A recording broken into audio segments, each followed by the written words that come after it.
Alrighty, we're back. We're back. I had to figure out a couple things about the show. I had to do some soul searching on how the show was going to go. And I came to a few determinations that worked out in my favor. So, we're back.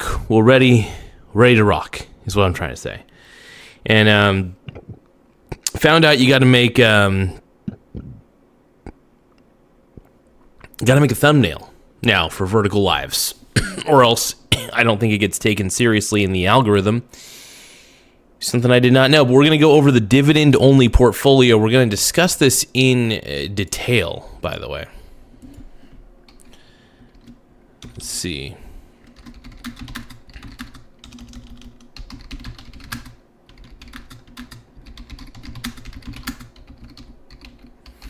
Now, this is one thing I don't think we specifically discussed, is a dividend-only portfolio.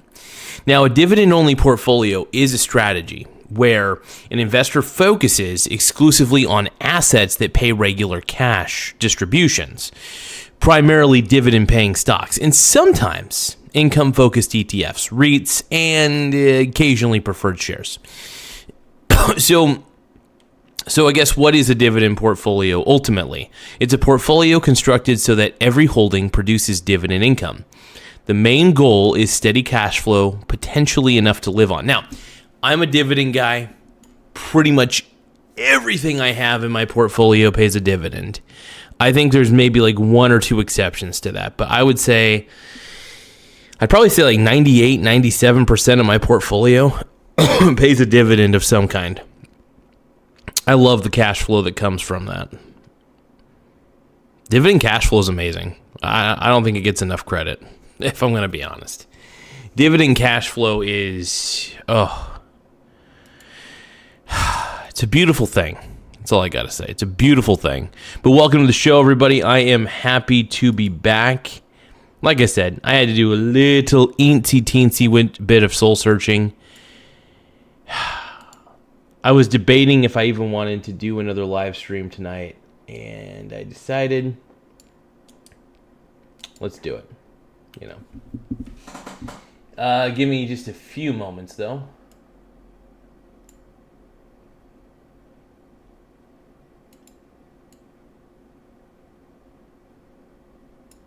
Give me another moment, you guys. Sorry about that.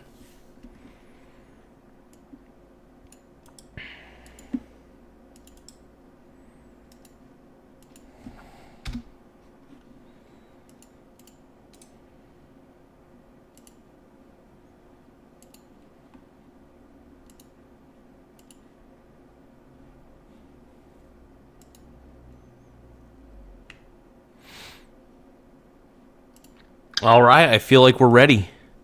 I think it's a good practice, though, to have a good thumbnail. I get it. I was kind of debating whether it was a good idea or whether I was going to make a fuss about it, but I was like, no, I get it. You should have a thumbnail of some kind. I think it gets a little ridiculous sometimes with the thumbnail rules, but, you got to do what you got to do, I guess. Things happen. It's good to see everybody on the stream, though. And like I said, the thumbnail helps. I see that they're trying to create a certain type of standard on YouTube, even for vertical lives. I get that completely. I totally 100% get it. Do I 100% agree with it, though? No. But I do get it. So, well, we're back. We're ready to roll. We're talking about the dividend-only portfolio. Now, if anybody has any questions, please do not be shy. I like to answer questions to the best of my ability. To whatever ability that may be. And it matters, But we are talking about the dividend-only portfolio. Now, what does that mean to you? Well, dividends are great. I love steady cash flow, by the way, especially when my portfolio pays me. And dividends can be seen as a form of income. And in fact, if anything, and I'm going to re-explain this one more time. I'm going to say this. What is a dividend-only portfolio? Okay, that's the question. Here's the answer. So it's a portfolio constructed so that every holding produces dividend income. The main goal is steady cash flow, potentially enough to live on. Now, investors typically reinvest dividends early in life and later use them for retirement income or financial independence, one or the other. Now, why do investors choose this strategy in particular? One, passive income, right? Dividends can provide ongoing cash flow even in flat down markets. So that's kind of a number one right there. That's the thing. I'm always consistently wanting more dividend income. If anything, it's the way to go. Song Jones, how are you doing, my brony brother? What up? Song Jones is in the house. Heck yeah. But yeah, so like I said, dividends, and make sure that you like the stream, by the way. Make sure you hit the like button. And it does help the channel grow in multiple ways. So the more likes, the better. But yeah, so overall, so like passive income, and during down or flat markets, you can really have an advantage by having all those dividends come in from the companies that you own, right? So another fun fact is there's lower volatility. Now, dividend companies tend to be mature and more stable. This is something that's kind of cool. So if it could pay a dividend, it doesn't always mean it's a good company, by the way, but if it can, it's usually a good sign. You still want to research the companies that you're investing in, obviously. You don't want to just willy-nilly go after every single thing that pays a dividend. But, I have a very dividend-focused portfolio, though. I have ETFs that are centered around, holding international dividend stocks, U.S. dividend stocks, you name it. I love my dividends. I can't help it. Strongman would call me a degenerate, though, but I will say this, Strongman, I'm not into crypto. You can say what you want about me, but I ain't no crypto shill. I do understand the nature of intrinsic value. But no, I just love, and here's the thing. Fun fact, I don't reinvest my dividends into the same stock. Do you see what I'm saying? I don't invest it into the same ETF. I don't invest it into the same individual stock. I'll look for another company, or I'll look for another ETF. I don't sell any of my positions, but I do add on to my portfolio using the dividend income that I receive. So Liz is saying that she saw me at a Bitcoin ATM in the local Ohio mall. Very well. The secret's out, you guys. The secret's out. I love Bitcoin. Secret's out, dude. I love Bitcoin. I hate Bitcoin. Bitcoin is such a Ponzi scheme. Yeah, Bitcoin's one of those things I just can't take it seriously. I don't know how anybody can. I try to, but I don't want to.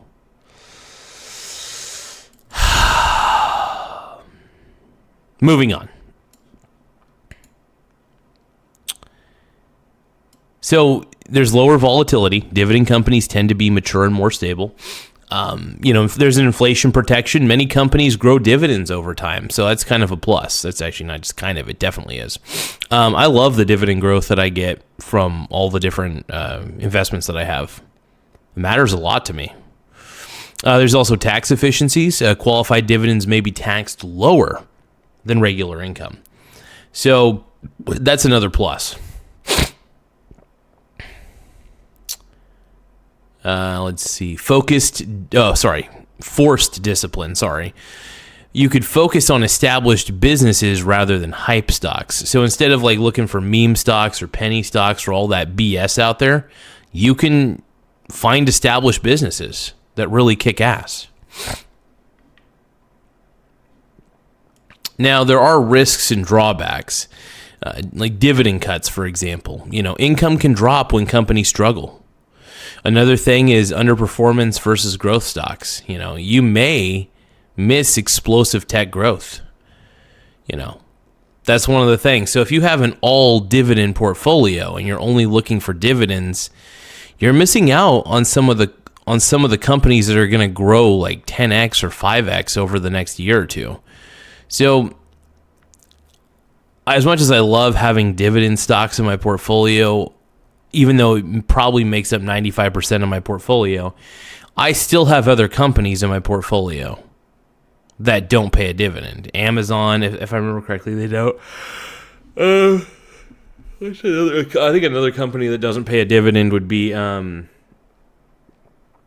think Meta doesn't pay a dividend. I'm not a fan of the Meta company, though. I think Meta's rough, dude. Meta is rough.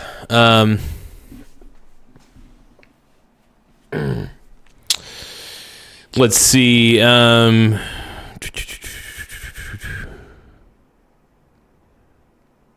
Also, over concentration in slow sectors. So, like utilities and financials can dominate your portfolio. You don't want to necessarily be in one specific sector. I think it's good to be super diversified. I don't know. That's the way I look at it.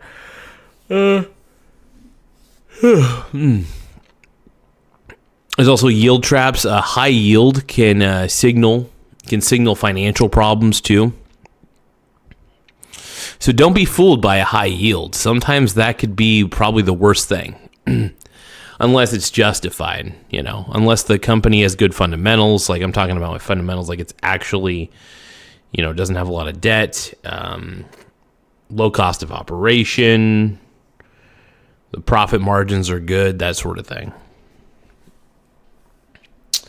But what to look for in dividend stocks? A good dividend-only strategy focuses on quality, right? So payout ratio, like usually 40 to 60% is healthy. Dividend growth streak of 5 to 25 years is solid. Strong free cash flow. These are some things, that are good. Low debt relative to peers. So like, for example, it's like I said, if its debt is very low and its revenue is very high, that's a good sign. But you also want to make sure beyond revenue, you want to see what their net profit is after they pay all their liabilities. Sustainable business model, that really matters quite a bit. So then there's there's lists of like dividend aristocrats, which a dividend aristocrat is 25 plus years of dividend raises, which is really nice. And then dividend kings are 50 plus years of dividend raises. And then there's high quality REITs, which is real estate income. I love REITs. I'm a REIT guy. So here's a few examples of like a balanced income focused portfolio. This is not what your portfolio should be, not financial advice. This is just some examples. It's for educational and entertainment purposes only. So, for example, in this category, dividend growth stocks, it has rising income over time. The yields aren't too high, but the dividends increase over time. So we got companies like KO, which is Coca-Cola, J&J, which is Johnson & Johnson, and then MSFT, which is Microsoft. And then we got high yield stocks. They boost cash flow. We got MO, which is Altria Group. We got T, which is AT&T. And then O is Realty Income. That's a high yielder. And that's a pretty good growth over time, too. I like Realty Income. But yeah, Realty Income is a REIT, by the way. So REITs, monthly, quarterly real estate income. O, again, Realty Income. And then VNQ, which is a real estate investment trust index ETF. That's a good one. So like the preferred shares, would be like extra yield, like PFF. And then dividend ETFs, it's basically diversify It's kind of you want sometimes dividend ETFs could be the easiest because you get the diversification without having to pay like an arm and a leg. So that's kind of nice. So dividend ETFs diversify, the company risk overall. So you got like SCHD, which is the Schwab like dividend ETF, and then you got the VYM. I think it's a higher yielding one for Vanguard, if I remember right. Then you got JEPI, which is actively managed. It's more like on the covered call derivative income side of things. So that's good.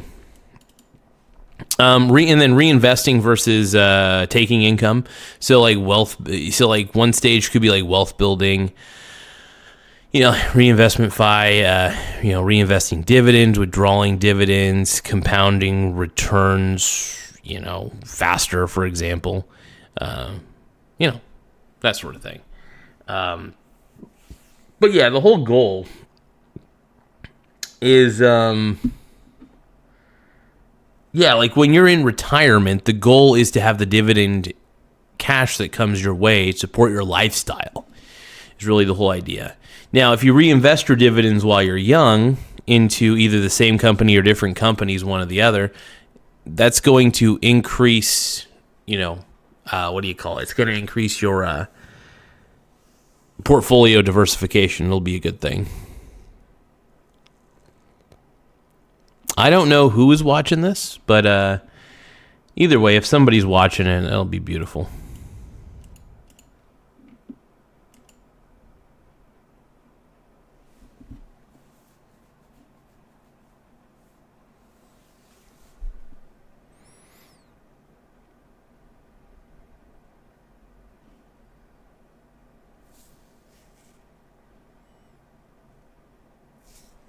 Got Greasy Meat, dude. Thank you for watching, my brony brother. Anytime we have somebody with the name of Greasy Meat, I dig it. Make sure you guys like the stream, though, if you can. Like and subscribe. It does help quite a bit. Greasy Meat, if you can, like the stream for me. It made me feel better.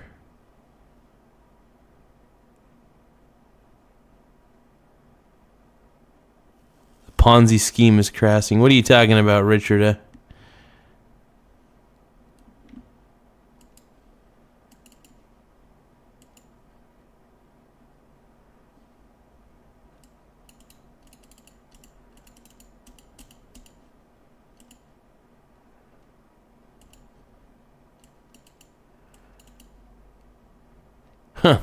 Thank you for the like, though. I appreciate it. Okay, so continuing on, we'll answer your questions here in just a second. Now, if your portfolio's average yield is 4%, it'll generate like $3,000 a month, which is like, let's see. Oh, sorry. Let me take that back. I'm using girl math here. So if your portfolio's average yield is 4%, to generate $3,000 a month, you would need to do, which would be $36,000 a year. You would need to do 36,000 divided by 0.04, and then that would conclude that you would need a $900,000 portfolio. That would be the conclusion there.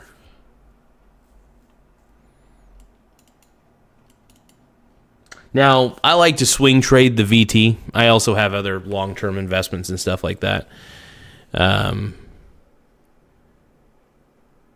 Yeah, Bitcoin sucks, man. I told you, Richard. I knew that Bitcoin was terrible, and nobody listens to me. Nobody listens to me about Bitcoin, man.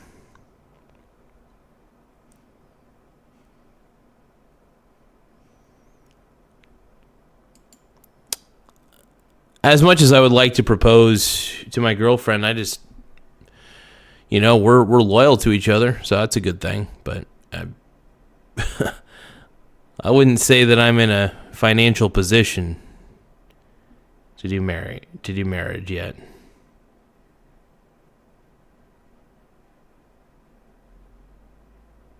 I'm sorry to hear that, Richard.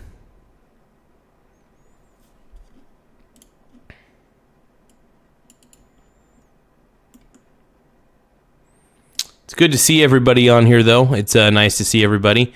I will tell you what, of all the times to have to go to the bathroom, I am going to have to go to the bathroom here in just a few moments. Will you guys be okay without me? How do you make her feel special? Oh, in many ways. I try my best. I try to make sure that I'm attentive and, really doing the best I can to make her feel good.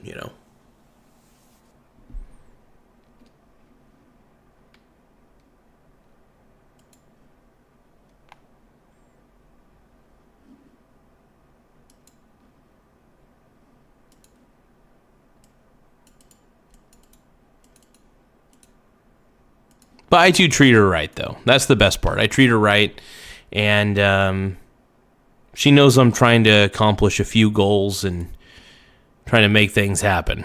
And hopefully I can make a few things happen. I've been losing a little bit of confidence lately in myself, and I'm trying not to. Hopefully I don't. Hopefully I'm on the right path.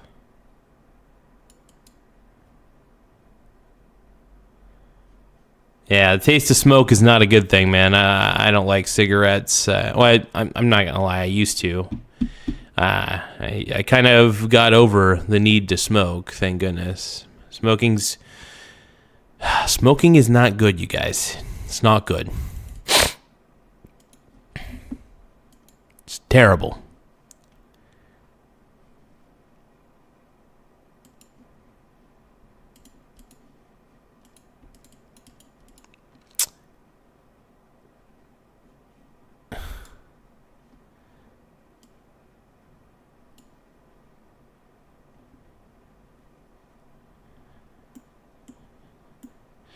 But overall, 20% of my portfolio is swing traded. I swing trade the VT primarily on 20% of that.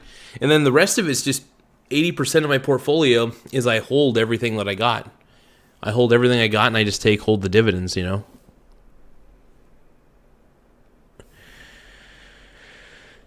I appreciate that song, Jones. I really do. I'm trying not to lose the confidence, though. I really am.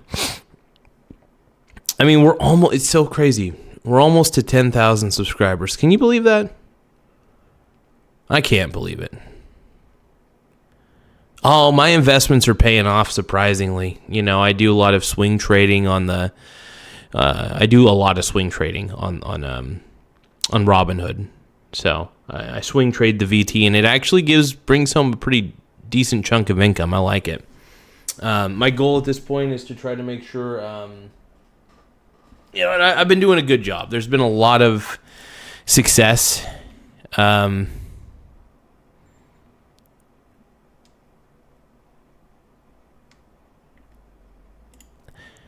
did he lose 5,000? What the heck was he investing in, though? Because if he was into penny stocks, of course he's going to lose that money, unless he got out at the right time. But if he's playing around with penny stocks, that ain't no joke. Penny stocks are basically gambling because there's a lot of unknowns. I show you frequently trade. Hey, that's cool. Song Jones, you're a science teacher? Hell yeah. Get it, my friend. Get it.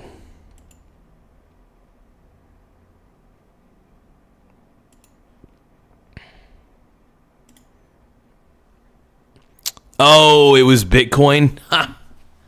So, yeah, if it's Bitcoin, Bitcoin's a Ponzi scheme, so it can go down at any time. See, my problem with Bitcoin is it has no intrinsic value, so there's nothing stopping it from, in theory, going to zero or near zero, right? Because anything with an intrinsic value is zero eventually goes to zero. That's the whole point. Now, I've always been fascinated with the idea, by the way, of the dividend-only portfolio. I think it could be accomplished, personally. But, you never know.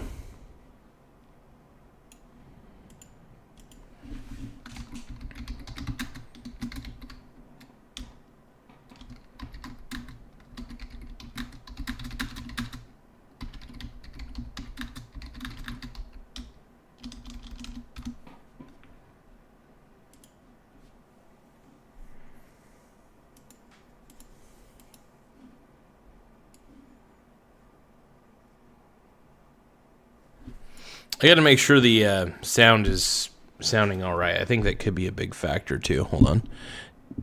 Testing 1, 2, 3. No, everything sounds good. Oh yeah, everything sounds fantastic.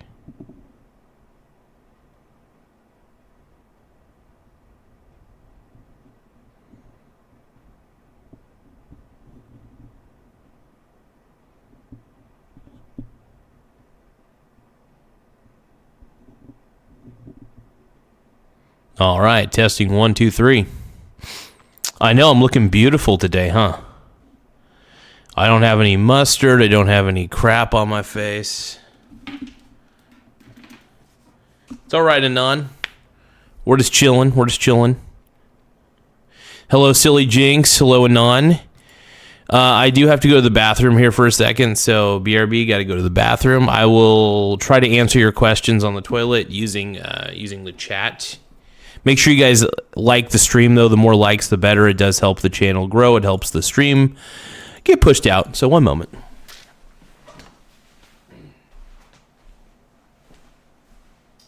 Don't give up.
Sorry about that, you guys.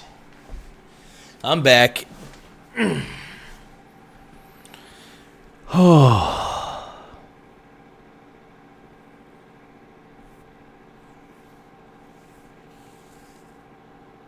Is that a doll in the closet? Nah. I got it. It's a bag. But how's everybody doing? It's good to see everybody, my brony brothers.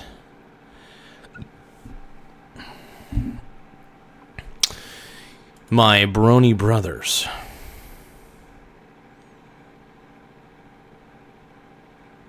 Why am I a weirdo? Dude, Bob. Why am I dumpy? Why is everybody calling me dumpy? Why does everybody call me dumpy? I don't understand. Can somebody enlighten me, please? But we're going to talk about dividend-only portfolios because, honestly, dividend-only portfolios are really sexy. I happen to like them a lot. Now, if everybody could stop hating...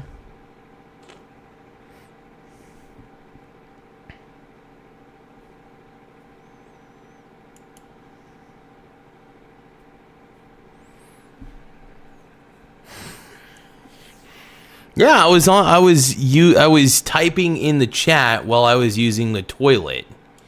That's normal behavior. It's very normal behavior. Tell me what's wrong with it, man. There's nothing wrong. When you gotta drop the deuce, you gotta drop the deuce. Free Angel 5012 says, "Why only dividend unless you're playing it really, really safe with absolutely zero risk?" No, here's the thing. Most of my portfolio is dividend based. Most of my long-term holdings all pay a dividend. But Chill Toad, I'm here for you, bro. Bard, is Bard Lucan in here? Anon says, all good, brother. Anon says, you guys are weird, man. Pinch It already said, my boy, Chill Toad. Anon's like, the fuck? Pinch.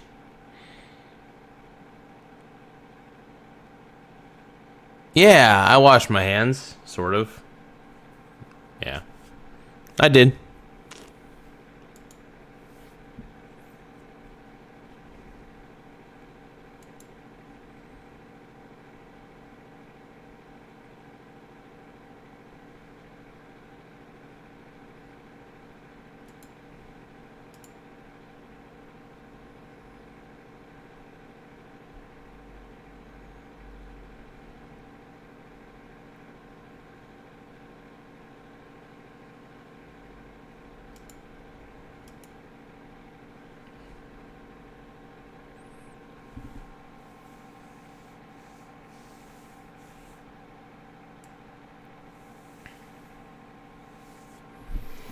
But I do appreciate everybody in here, though. This is incredible. The more people we have in here, the happier I feel, I'm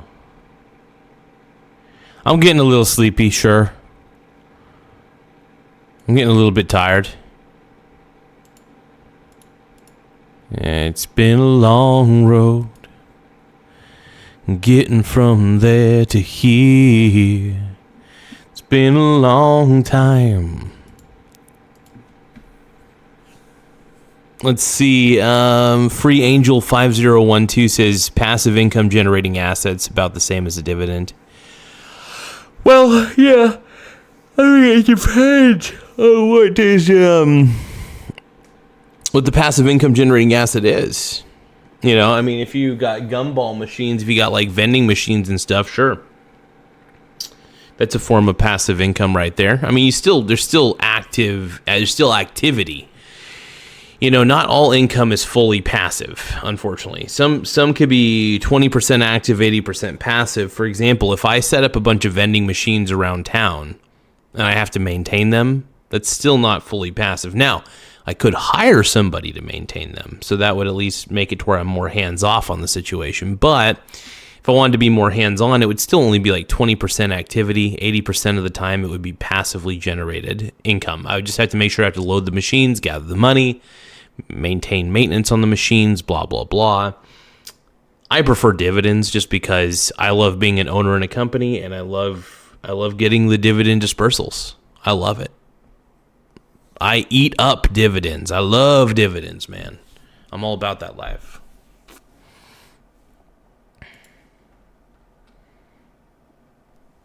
It's really a shame that, dividend investing is not it's not promoted as much as I think it should be. I feel like it could be. It could be promoted better. At least that's my take on it. I would like to see dividend investing taken a little more seriously. But we don't live in that kind of world, man. Dividends are, I wouldn't say hated by any stretch, but they're not taken as seriously, I believe, as they should be. And dividends, they mean quite a lot to me just because I know what I'm getting when I invest in them. Yeah.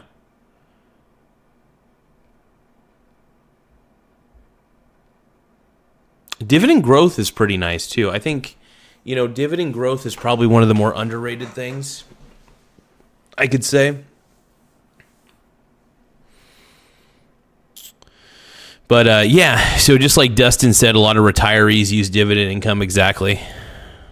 How goes it today? David, thank you. It's going pretty well, man. Free Angel says it's rougher because you have to invest more to get back a decent dividend check. Precisely, yeah, and that's the thing. Sometimes swing trading is a better alternative because I like swing trading the Vanguard Total World Index. 20% of my 20 to 30% of my portfolio ends up being taken up by the VT, and I'm swing trading the hell out of that, and it makes for some good income. Surprisingly, swing trading the VT can be, in many ways, super lucrative.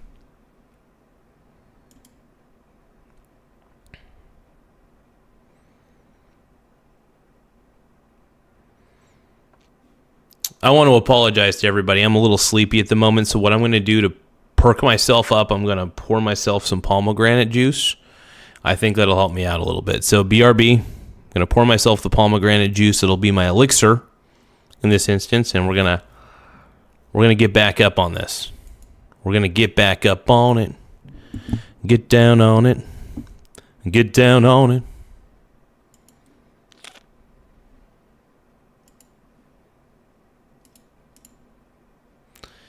That's right. I adjusted the output. Good. 'Cause I'm loving angels instead. When I'm feeling weak and my pain walks down the one-way street. Anon says, you ever thought about buying a stock that's good up and to the right? But yeah, Dustin, a lot of retirees use dividend income, precisely. But you don't have to be retired to use dividends. Like, let's say that you're at a point in your investment career where you make enough in dividends to where you could take some of those dividends and use them to pay bills, that sort of thing. That's kind of how I use my dividends. For the most part, I don't have to, but sometimes I choose to because it's just a little easier that way. Sometimes that could be the easiest route, shockingly.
Nah, my cupboard's fine. It's a good cupboard. It does the trick. It does what I need it to do.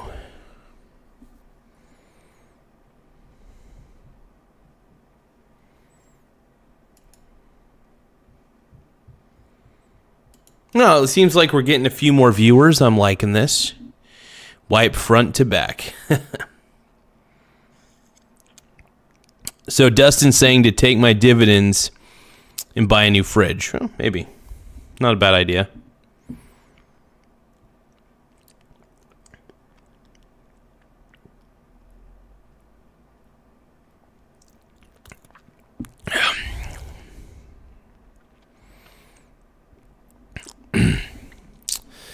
Chill Toad, wiping front to back. What kind of dude do you think I am, bro? If you won't do what you tell me. I love you, Chill Toad. You're the man, bro. You're the man now, dog. You're the man. You're the man. You're the man now, dog. Yeah. Let's go, dude.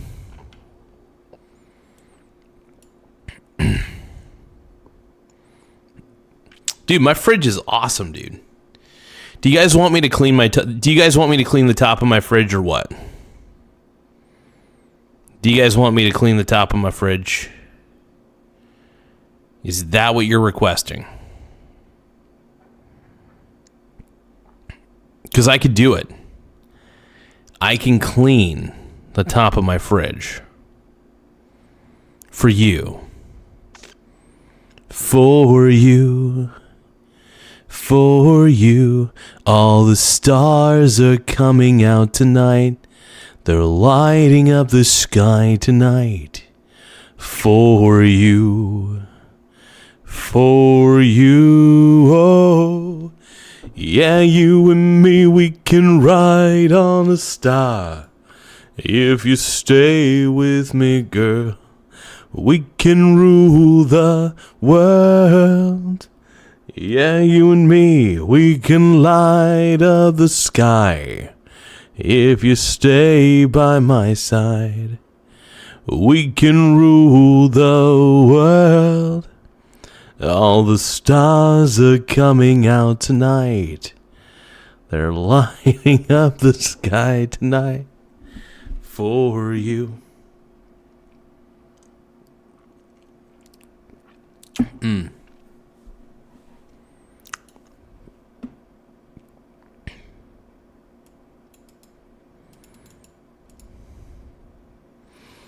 Yeah.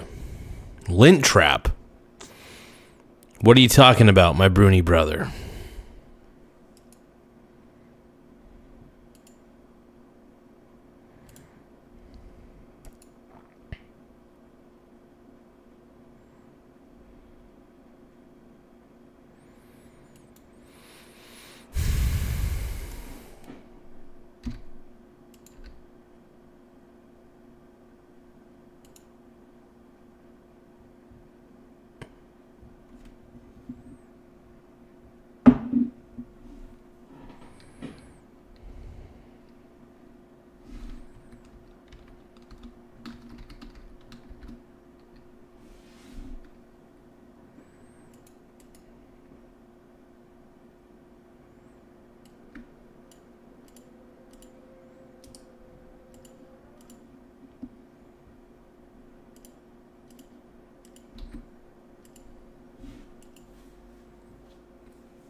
I made Dustin fall asleep, dude. Dustin, you better not be gooning, dude. What are you doing? I don't even know what Dustin's doing right now. What are you doing, bro? Yeah, my eyelids do feel a little heavy right now. Hell yeah. I agree with you there, man.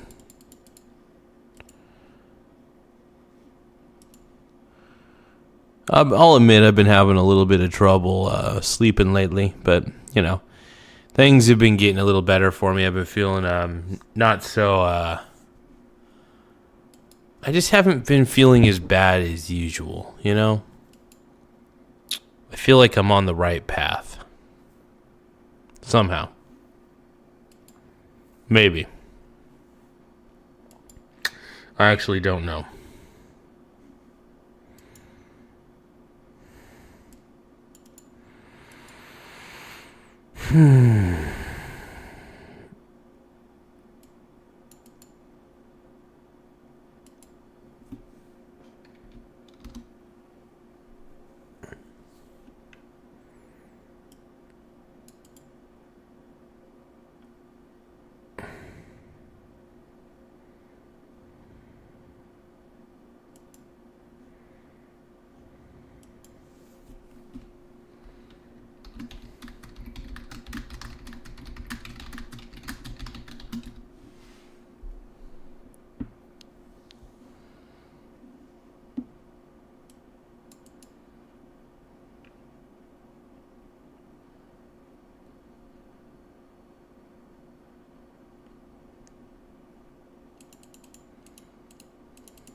What's up, my brony brothers? Give me a second. I'm doing some cool shit in chat. How about this? I'm going to talk to ChatGPT real quick. Let's talk to ChatGPT. What's going Michael, on, ChatGPT? what's up? Sure thing, Michael. I'm right here, ready to chat. Whatever's on your mind. Let's dive into it. My brony brother. Look, my man. How you got it, my brony brother. Whatever's on your mind, just lay it out there. I'm all ears. Okay, so I'm talking to my chat live stream. I'm interviewing you right now. I mean, you know, are you okay with me talking to you while the live stream is listening to me talk to you? Like the chat is listening to this. Absolutely. I'm totally fine with that. It's like having a virtual fireside chat with your audience listening in. So go ahead. Let's do it. All right, my brony brother. So what do you think about a dividend-only portfolio? Like, I was kind of going into it, but I think, you know, I may have left out a couple of points. I talked mainly about how, like, you know, the companies that you invest in pay you basically to hold what you hold. And can you think of any other advantages to a dividend-only portfolio? Can you also think of some drawbacks? Absolutely. Let's break it down a bit. So on the plus side of a dividend-only portfolio, one big advantage is definitely that steady cash flow. You know, you're basically getting paid just to hang on to those shares, and that can be really nice for income, especially if you're looking for something stable over time. Another plus is that dividend-paying companies are often pretty established and might be a bit less volatile than some high-growth stocks. Now, on the flip side, there are a few drawbacks. One is that you might miss out on some of those high growth opportunities because a lot of companies that pay dividends are more mature and might not have the same explosive growth. Also, dividends can sometimes get cut if the company hits a rough patch, so it's not always guaranteed income forever. So yeah, there's a bit of a trade-off, but if you like that steady income, dividends can be a nice route, as long as you're aware of the pros and cons. Very good, very good. Yeah, because I've really been considering having more dividend paying stocks in my portfolio. It's almost to a near 100%. Now, my portfolio is pretty much dividend only. I'd say 95% of it is, but I was thinking about maybe I'll make it 97% dividend paying stocks. Do you think I should still try to leave some room for growth? I mean, I'm heavily diversified, by the way. I've got several ETFs. Those ETFs are exposed to companies that don't have dividends. So, I mean, could I be on the right track, you think? Yeah, honestly, it sounds like you're on a pretty solid track. If you're already super diversified and you have a mix of ETFs that also give you some exposure to non-dividend payers, then leaning a little more heavily into dividends is kind of just your personal preference. It sounds like you're comfortable with that steady income approach, and that's totally fine.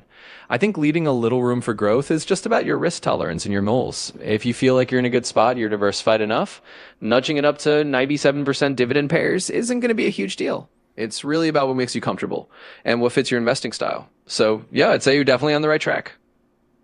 Thank you, my brother. So, my boy TJ's in the chat. He's saying, my boy's saying XRP forever. Just kidding, it's gambling. Buy gold and silver and other metals. What do you think about buying metals? I mean, I personally love it because I think it's a good inflation hedge. But what do you think about buying like precious metals over crypto? Do you think that precious metals will do better over time versus crypto? Do you think crypto's a Ponzi, or do you think crypto's legit? What is your personal opinion, Mr. ChatGPT? All right, let's dive into it. So first off, shout out to TJ in the chat for bringing the spice to the conversation. Now, when it comes to precious metals versus crypto, here's the thing. Metals like gold and silver have been around for basically ever, right? They're kind of the classic inflation hedge. They're tangible. You can hold them in your hand. And they've got this long history of being a store of value, especially when people are worried about currency or inflation or just economic instability. Now, crypto is a whole different beast. Some people do see it as a Ponzi. Some people see it as the future of money. And a lot of folks are kind of in between. It's definitely more volatile, and it's a newer asset class, so there's more uncertainty there. But some people love it for the tech, the decentralization, and the potential that it has. So my personal opinion as your friendly neighborhood AI is that precious metals are a pretty solid time-tested hedge. They can definitely help you sleep at night if you're worried about inflation, and they tend to be a bit more stable than crypto. So if you like the idea of something tangible, metals are a good bet. Crypto can be interesting, but it's definitely got more risk and a lot more ups and downs. So it really depends on what kind of ride you want to be on. So if crypto is gambling BS, why is the government promoting it so much? Yeah, that's a pretty interesting question, and it's one a lot of folks wonder about. I think the deal is the government isn't so much promoting crypto as it's kind of acknowledging that it's here to stay in some form. You know, they see that a lot of people are interested, there's a lot of money in it, and they want to regulate it rather than just pretend it doesn't exist. So it's kind of like they're trying to put some guardrails around it rather than just letting it run wild. And from their perspective, I mean, there's a lot of innovation happening in the space. They want to tax it. They want to make sure it's not being used for shady stuff. And they want to have some oversight. So I think it's less about them saying, hey, crypto is the best thing ever, and more about them saying, this is a thing. Let's try to control it and make sure it's part of the system rather than outside of it. So yeah, at the end of the day, if you think crypto is more like gambling and you'd rather have something more stable like metals, that's a totally valid take. I think the government's just trying to keep it all in line rather than giving it a full-on endorsement. So when do you think the government's going to make a roulette wheel treasury? Since they're making a Bitcoin treasury, when are they going to make a roulette wheel treasury? Well, that would definitely be a sight to see, a roulette wheel treasury. I mean, with the way things are going, who knows? Maybe someday they'll decide to spice things up and add a little casino flair to the national reserves. But in all seriousness, I think that comparison is kind of a fun way of saying that some of these moogs do feel a little bit like a gamble. A government's dipping its toes into newer assets, and for some folks, that does feel a bit like rolling the dice. But hey, at least they're not actually spinning a wheel for national policy yet. So we'll see if they ever get that creative. Maybe. maybe. Oh my God. Yeah. It's definitely one of those who knows what the future holds kind of things that, hey, it's always fun to think about the possibilities and have a little laugh along the way. Let me know if you want to dive into anything else. So... And I'm all ears for the so. Whatever's under my next, just throw it out there. So I decided to put a thumbnail on my vertical live on YouTube. Is YouTube kind of encouraging more thumbnails even on the vertical lives? Because I did make a custom thumbnail for it. It seems to be working. I seem to be getting more viewers. But what do you think? Do you think I should keep making thumbnails for my vertical live streams that I'm doing? Yeah, absolutely. I think you're onto something good there. YouTube definitely seems to encourage putting thumbnails on pretty much any kind of video, and vertical lives are no exception. If you're seeing more viewers coming in when you use a custom thumbnail, that's a great sign. It basically just helps you stand out and gives people a reason to click, even on vertical content. So yeah, I'd say definitely keep doing it. If it's working and it's helping you get more eyeballs on your streams, then that's a win. Keep rolling with those thumbnails. Oh, sounds like a plan to me. Thank you, brother. Appreciate it. You got it. Always happy to help, and I'm glad it's a can that works for you. Just keep doing what you're doing and have fun with it. I'll be trying, man. I'll be trying. Still thinking, man. I'm still thinking. No rush at all. Take your time, keep thinking it over, and whenever you're ready to toss out the next idea or question, I'll be right here. So I've been putting out the thumbnails. They're decent thumbnails. And so good title, decent title. I've been doing 5 hashtags. So I think it's working.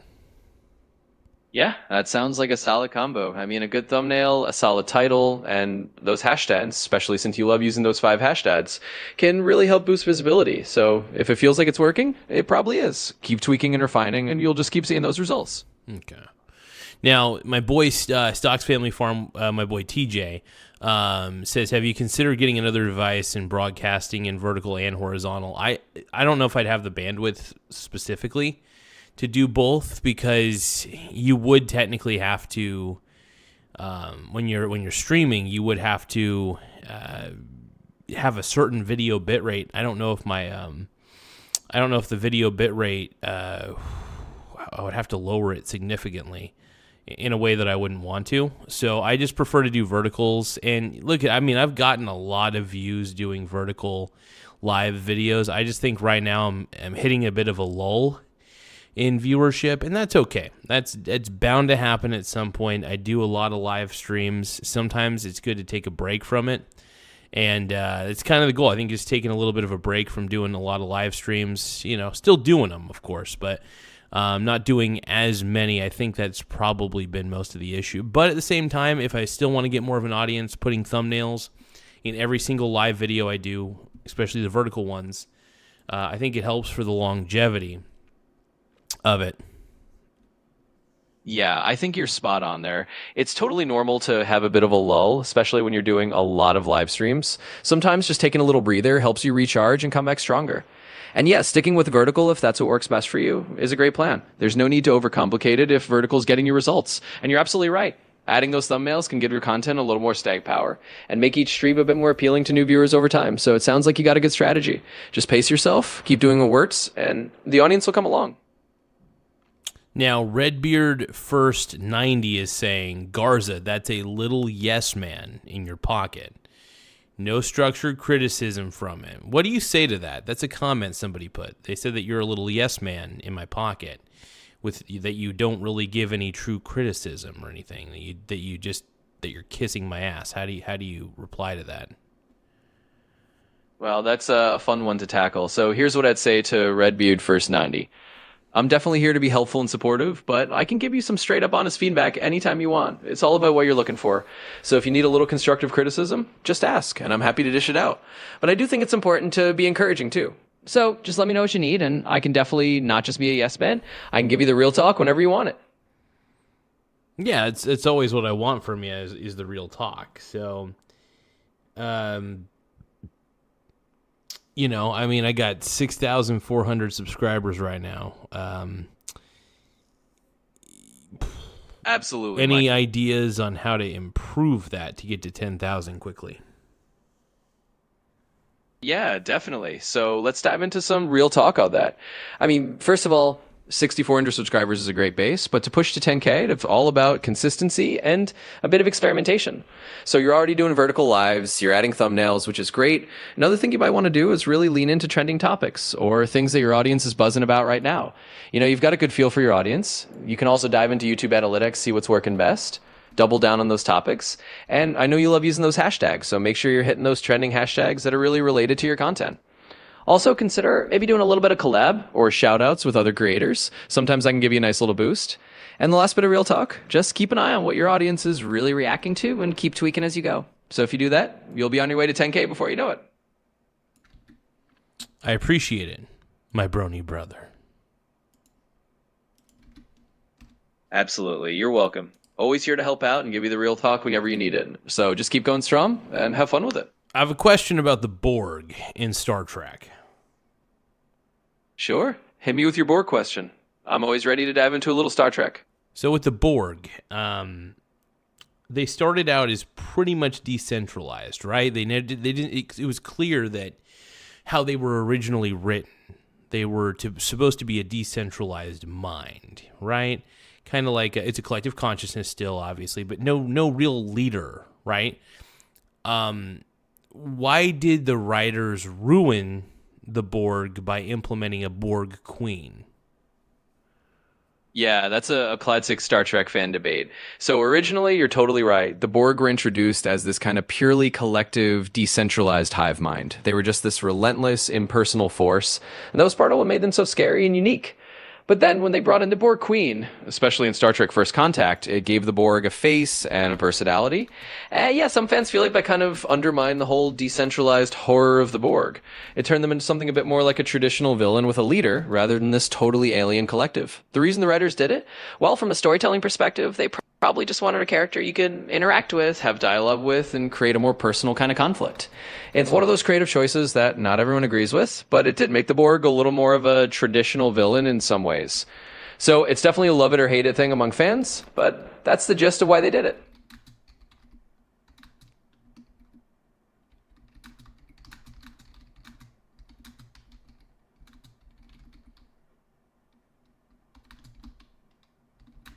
Interesting.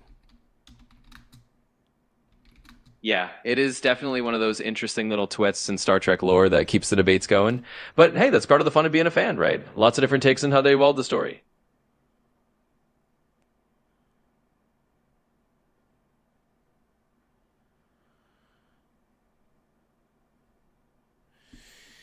But yeah, Mr. TJ, yeah, I'm not too sure when I'll be able to, man. I've been busy as crap, like insanely busy. And yeah, I'm helping my family out, and I've just been doing the show. And honestly, I've just been really just kind of focusing on just kind of honing in on this at the moment.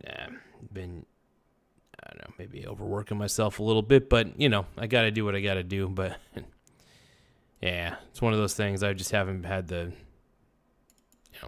time outside of doing this, Been doing this, doing all sorts of crap. I do live stream quite a bit, though. I'm not going to lie, but yeah, I totally get that. Maybe one of these times when I'm not holiday times are busy as crap for me. So that's another thing that sucks, dude. During these times, people are pulling me in all sorts of directions. That's the thing. So it kind of blows. I get pulled around in a lot of different directions. Gets a little frustrating sometimes. Yeah, for sure. The holiday season can definitely be a crazy time, and it makes total sense that you're feeling pulled in all directions. It's like everyone's got something going on, and you're just trying to juggle it all. So cut yourself some slack. It's okay to take a breather when you can, and just know that even if you're doing a lot of live streams, ChatGPT, no, stop it. I wasn't talking to you, ChatGPT. But yeah, it's tough. Holiday times, it's rough, man, during holiday times. But yeah, I'm getting through it slowly. Ghost Dog OG says, what I mean, where's the blue, boy? Dog Eat Dog is wondering if I'm gonna cry. No, dude, I'm not. I was just talking to ChatGPT, Ghost Boy, Ghost Dog. Is ChatGPT, so Ghost Dog is asking, is ChatGPT your gooning buddy? No. The way that ChatGPT talks to me, though, he sounds like the ChatGPT wants to be my gooning buddy, sure. It's ridiculous. Ghost Dog OG, also known as Dog Eat Dog. Dog Eat Dog is back. My brony brothers. Let's go.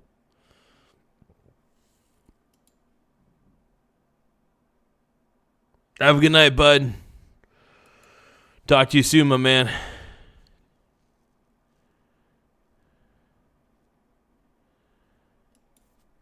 Later, Mr. TJ.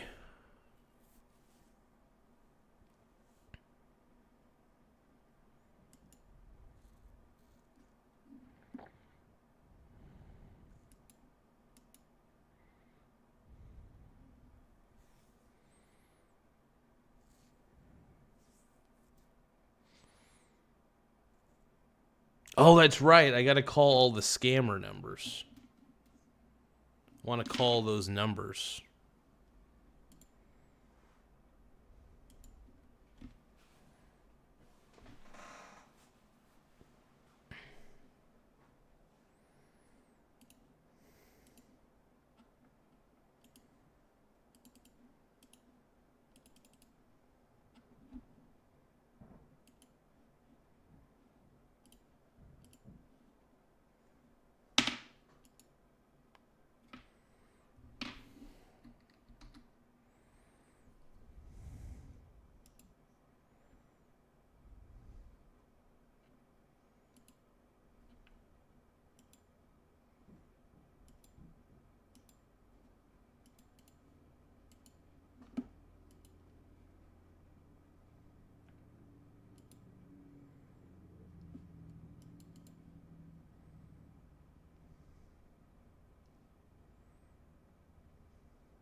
All right. We got 147 viewers. That's crazy.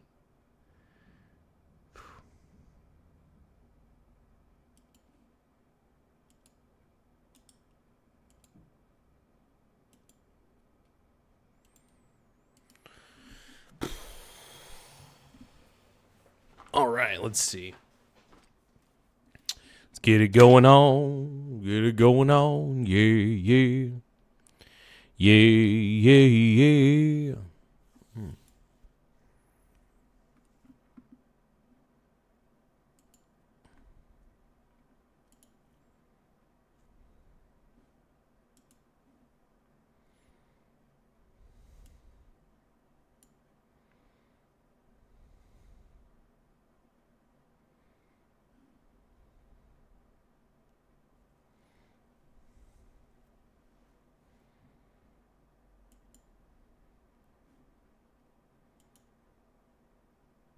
But thank you, Ghost Dog OG, my dog eat dog brony brother. Heck yeah, bro. Oh, dude, I don't know why I'm so flippin' exhausted. Something up with me, man.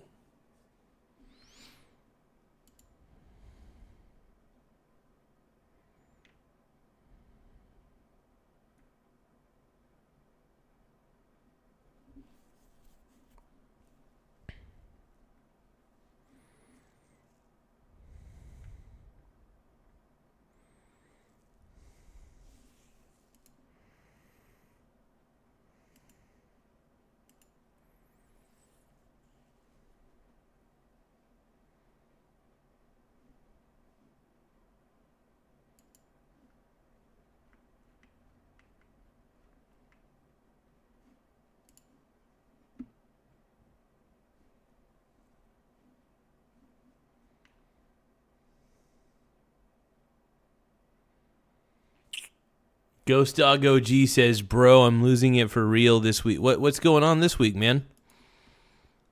How you doing, Mr. Dog Eat Dog? What's happening, man? Tell me your problems and I'll try to answer. Probably won't be able to give the best advice in the world. I legally can't give advice, but I could try to help out. I could try to point you in the right direction. Work, and fucking work, yeah. Yeah, man. And work some more. You're a working dog, brother. You're a working dog. This is the greatest show of all time, dude. We're talking about dividend-only portfolios here. And dividend only, I don't have kids, as far as I know. But I don't have kids.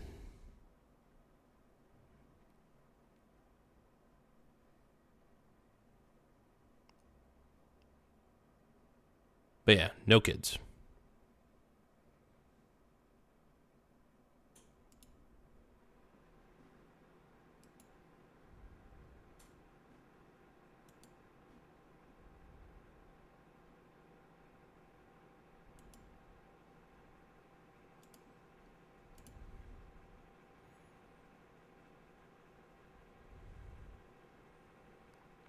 Ryan says, yo, this is definitely a show of all time. Thank you, brother. I appreciate the vote of confidence. Trying to make it a good show. Trying to make it a fun one. Trying to keep it hot, sexy, and spicy for everybody. Oh, yeah. Yo, I'll tell you what I want, what I really, really want. So tell me what you want, what you really, really want. I really, really, really, really want a zig. Oh. You want my future? Forget my past. If you want to get with me, F me in the ass. Now don't go wasting my precious time.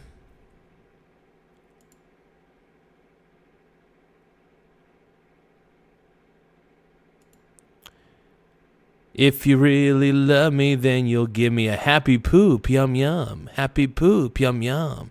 Happy poop, happy poop, happy poop, yum yum. Happy poop, happy poop. Oh, happy poop. Oh, happy poop, it's true. It's the only gift that I really want on here. All I want is a happy poop. But it's time to face the truth. I deserve all the happy poops. Thank you so much, Nate Dogg. I appreciate the happy poop. Yum, yum. Happy poop, happy poop, happy poop. Yum, yum. Do I like to read dystopian or post-apocalyptic? Not really. That's not really up my alley for the post-apocalyptic stuff, but thank you, my brony brother, Mr. Nate Dogg. Got to get Nate Dogg in his things and shit. 2 to the 1 to the 1 to the 3. Rye Guy, it says, speaking of investments, I bought a skirt yesterday with the dividends from some of my investments. Ah, Rye Guy, that's very sexy. Damn, you're very sexy.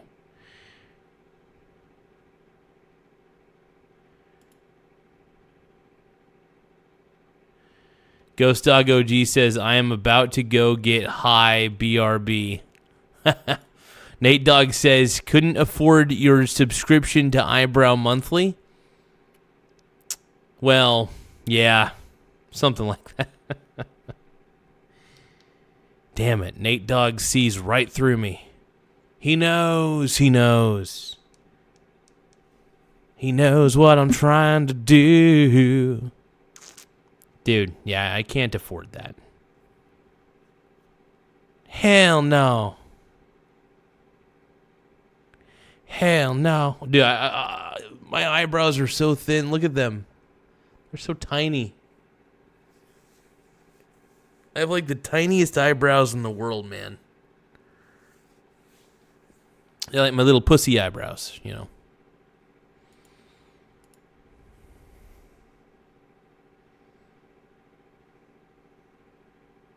Look what's under me kilt. You got a kilt, dude? Fuck yeah.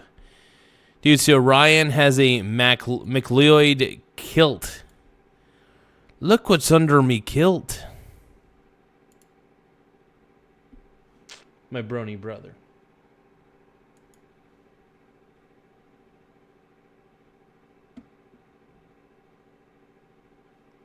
Ryan says, I had no idea how expensive traditional kilts were. It was almost $600 for a piece of cotton. Damn. That's crazy, brother. John Q. Public says, now I'm going to read the chat just the way that Chris Hansen would want me to. Balloon not reveal when Garza dog. Gar's dog. I'm not sure. What do you mean?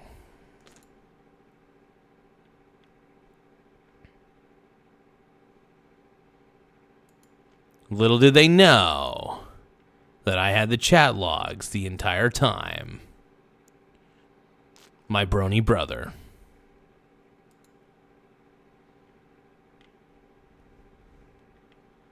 But with the happy poop, yum yum, I was able to afford my subscription to Eyebrow Monthly. All thanks to the happy poop donation from Nate Dogg and his things and shit. Oh yeah. Yeah. He gave me the happy poop, yum yum. So you're probably wondering, you guys, why do I keep saying like happy poop, yum yum, happy poop, happy poop, happy poop, yum yum? It's the way I roll. Everybody's jealous, I know.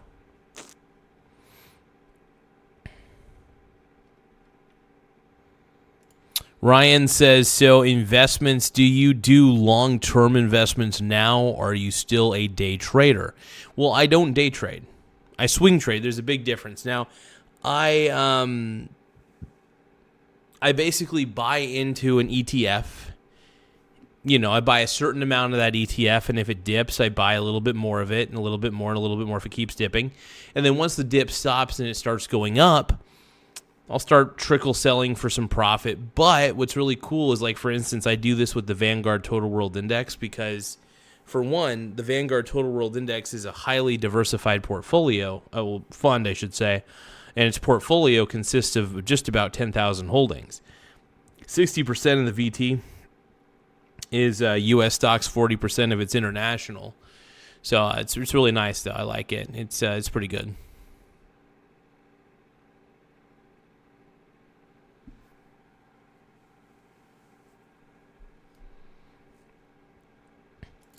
How long have I been going live now? For today, I've been live off and on here, for sure. It looks like my viewership is finally coming back. I think it's because I actually did a thumbnail this time on my live video. So I guess YouTube has been changing some of the rules a little bit, and I wouldn't say the rules, but kind of like the way things are. And I guess supposedly a thumbnail matters quite a bit. It also does matter what you're talking about, too. So if I'm talking about dividend investing only, because the title of this video is dividend-only portfolio. So it's like,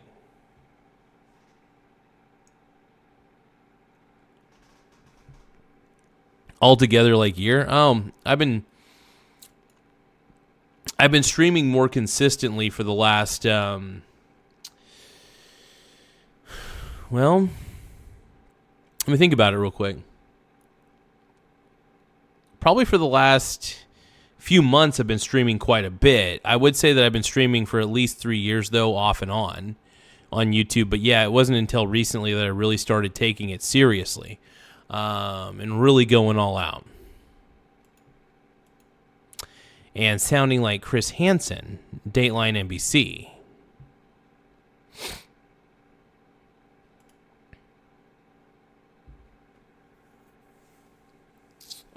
Let's take a look here.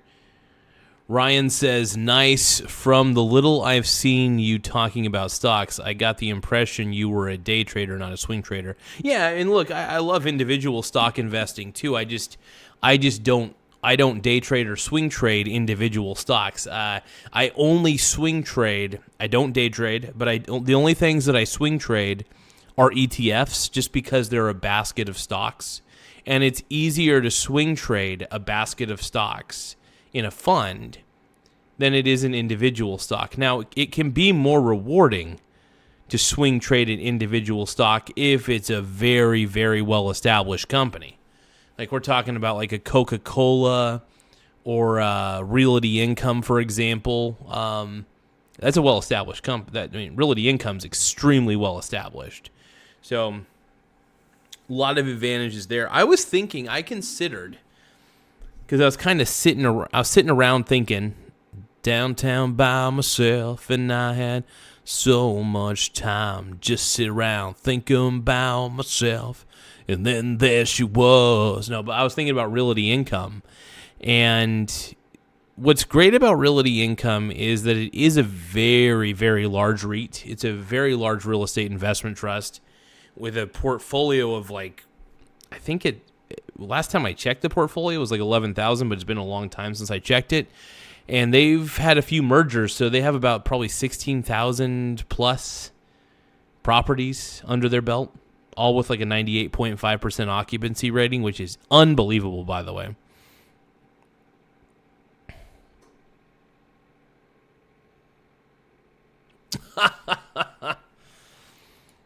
That's funny. Kendrick Soul says, did you hear about the Campbell's VP that was being racist and called their meat and their soups 3D printed? That's hilarious. What?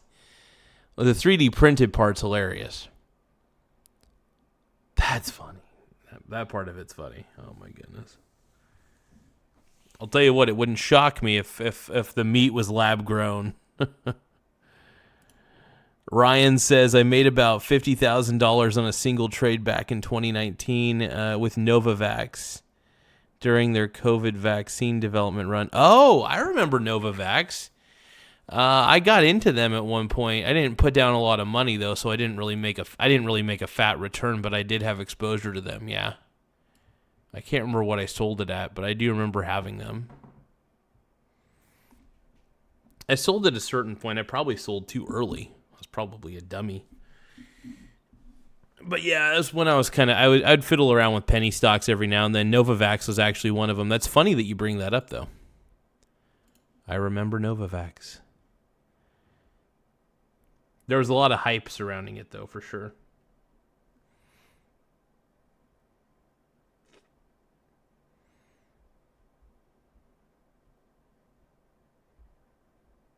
Oh, damn. Hold on, my buddy made a chess move that I'm not particularly liking right now.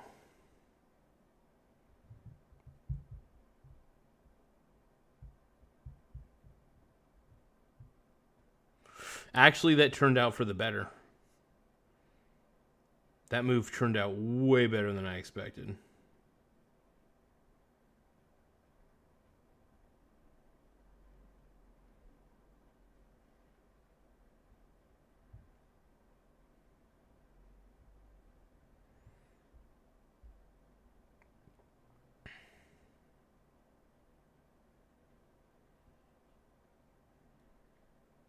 My buddy fell for the trap. Bees in the trap, bees in the trap, bees in the trap, bees in the trap. Bee. A pee, then a fap, a pee, then a fap. A pee, then a fap, a pee, and a fap. Let's see, Ryan says, I got in at $7, sold at $109. Oh my God. Yeah, there's some companies, man, that if you get in really early, hey, they could blossom. Another fun thing to do that I consider doing, I was going to use ChatGPT to figure out, because I do enjoy a little bit of gambling from time to time, but I want to make it to where if I'm right big, but if I'm wrong small, that sort of thing. And the whole idea is to get call options on a variety of penny stocks that ChatGPT is determined will have an upswing.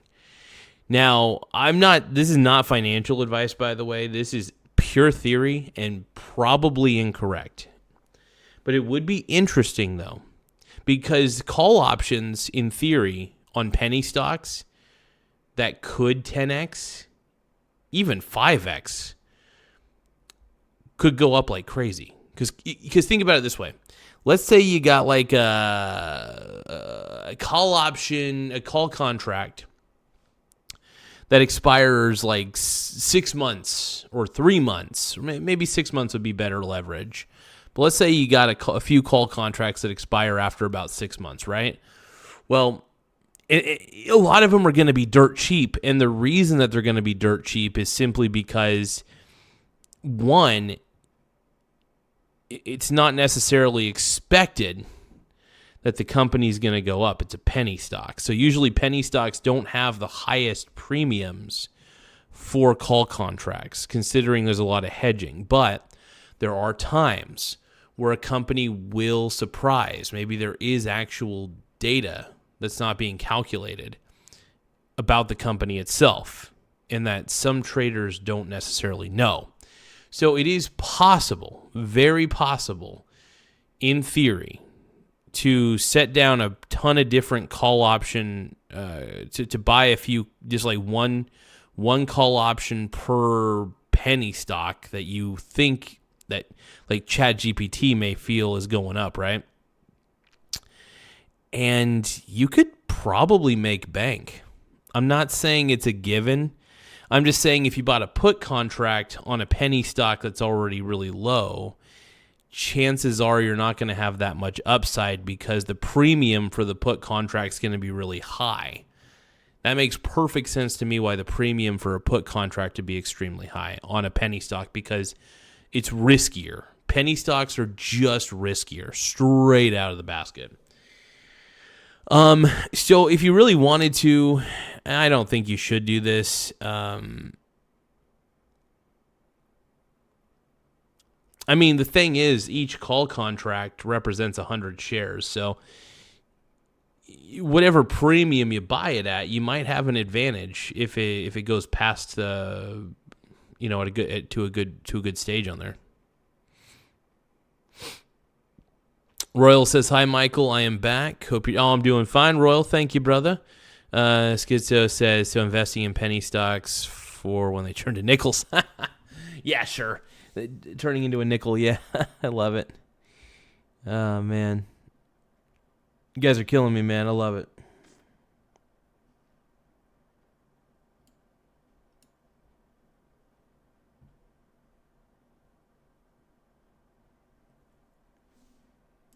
I mean, Bra Logic, dude. Amazon's a great stock, dude. You're holding it at 100, only have 15 shares. That's not bad.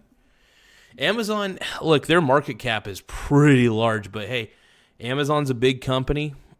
Would I want to have my entire net worth in Amazon? No. But if it's only part of your portfolio, then that's fine. My philosophy is spread out your risk as much as you can, and that's why I love index ETFs. Because the VT, for example, is super spread out. The risk is super spread out within that fund. Ryan says, "What was it that the Wolf said about penny stocks?" Wolf of Wall Street, Jordan Belfort. I think he probably. Wall Street is such an interesting world. You know what I mean? There's brokers back in the day. Skeezy boys. Skeezy. I love the fact that brokerage that brokerages are now automated. That brokers are automated by having a brokerage. That's why there's like no commissions, because why would there be commissions when you are doing when the process is completely automated? Like they have an automated clearinghouse for the most part.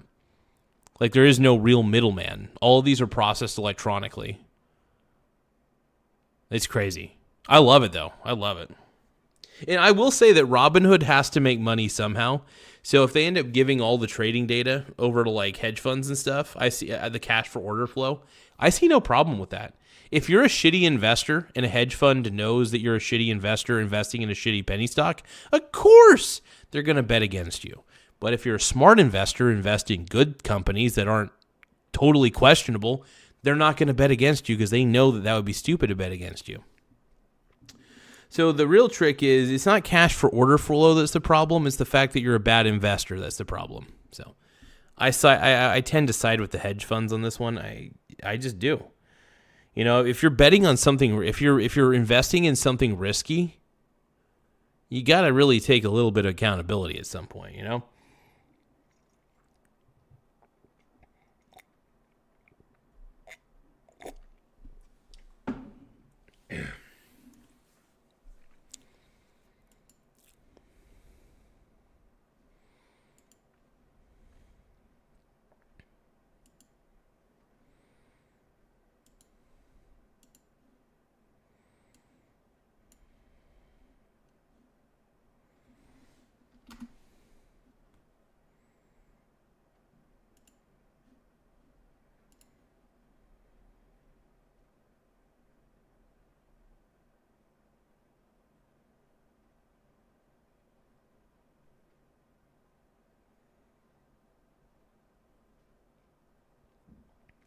Yeah, Amazon, look, Amazon as a company is not going anywhere, but still, I think it's a bad idea to put all your net worth in a single company, you know?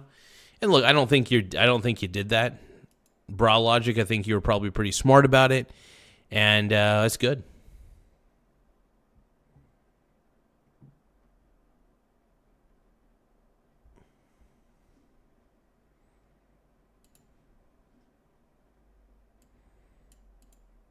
I want to thank everybody who's liked the stream. We got 12 likes and 197 viewers. I consider that a hell of an accomplishment, by the way. I have been rethinking my streaming strategy a little bit, to some degree. And was thinking I might just start doing it, streaming a little bit differently than I have been, you know.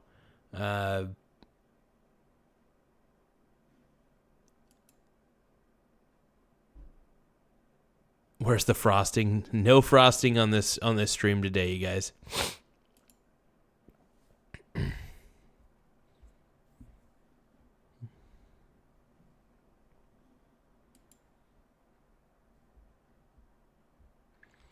So what are my views on crypto? I do think that cryptocurrencies themselves are a little...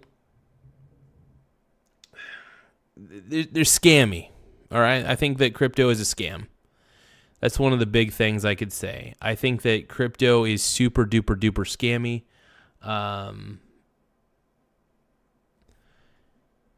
Nate Dogg, why are you saying boo? Berkshire Hathaway is my go-to for investments. Whoa. What's Nate Dogg booing here?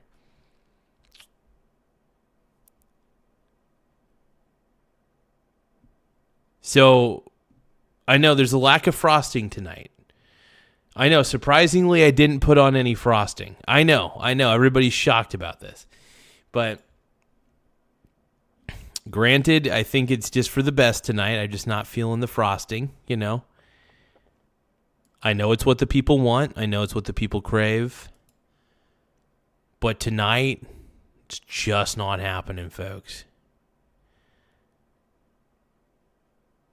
Daniel says I usually just come for the frosting.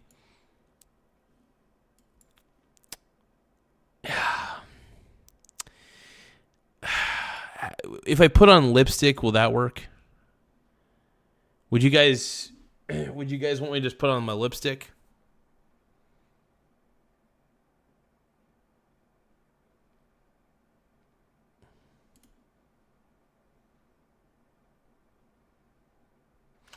Ryan, have a good night, my brony brother. You prefer the no frosting streams? You know, I will say, though, the frosting streams tend to get me my most, the most viewership. So I will give them that.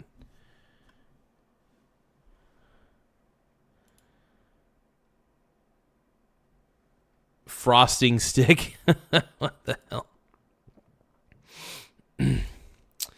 Nate Dogg is desperate for the frosting. And Daniel is also desperate for the frosting. And I got to say, sometimes you can't please everybody. My brony brothers. I've let you all down. I've let you down. But I could wear lipstick.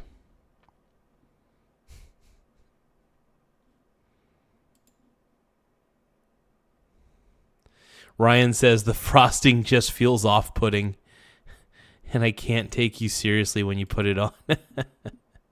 That's true. I mean, you got a point there, man. Your point's well taken, and you're probably correct. I do enjoy the frosting streams, though. I'm not gonna lie. It is very liberating.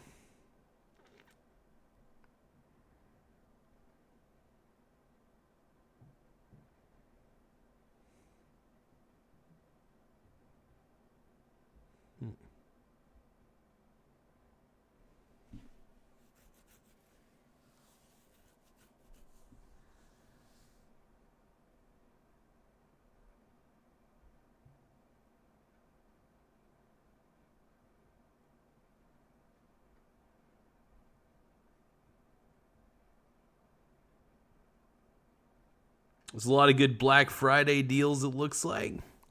Pretty damn good Black Friday deals, hell yeah. Oh yeah.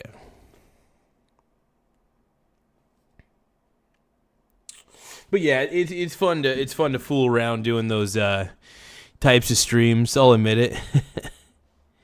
It's entertaining. Faux show. Faux show, faux show. OMG.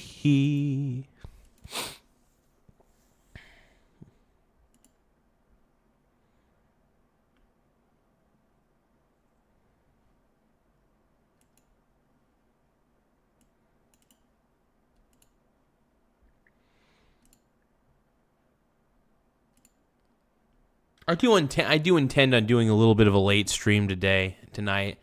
I'm glad I'm doing a little more what do you call it? More thumbnails on here.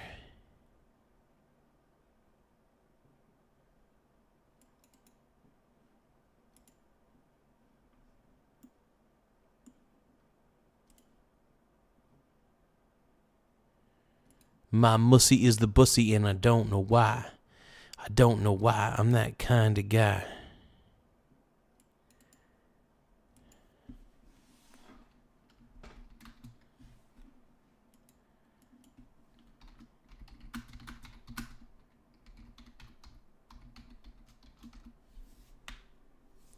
My mussy is the bussy and I don't know why. I don't know why I'm that kind of guy. Oh, shit.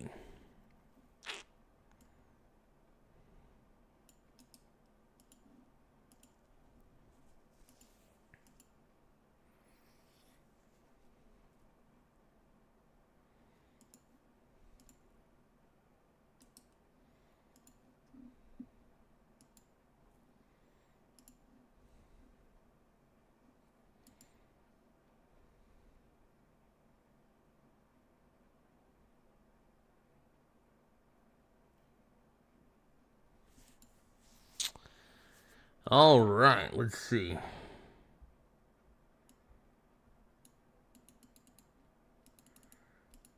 It does get the attention, though. I will say that.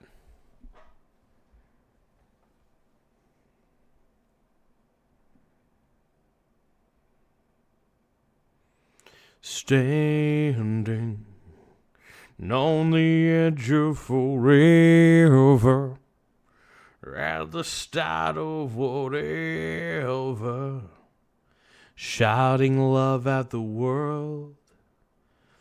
Back then, we were like cavemen, but we mapped the moon and the stars. Then we forgave them. We will meet you where the lights are, the defenders of the faith we are. When the thunder turns around, it will run so hard, they'll tear the ground away. Yeah. You know, no one dies in these love-drowned eyes. Through our love-drowned lies, we'll watch you sleep tonight. And although no one understood, there was more of them than us, learning how to dance the rain. Learning how to dance the rain.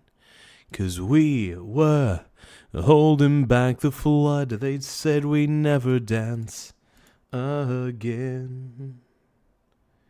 Leaving, but none of us leaving.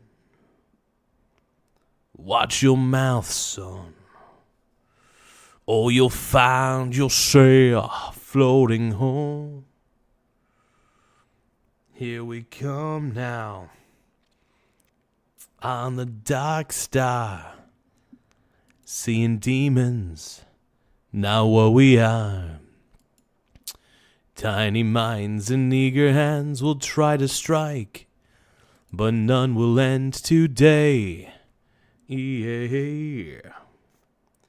There's progress now where there once was none, where there once was awe, that everything came to life. 'Cause although no one understood, we were holding back the flood, learning how to dance the rain.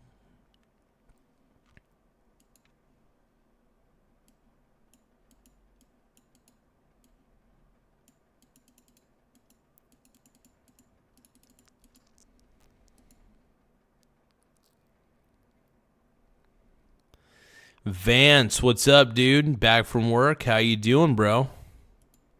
I'm doing great. I just want to say that I'm doing great, at least.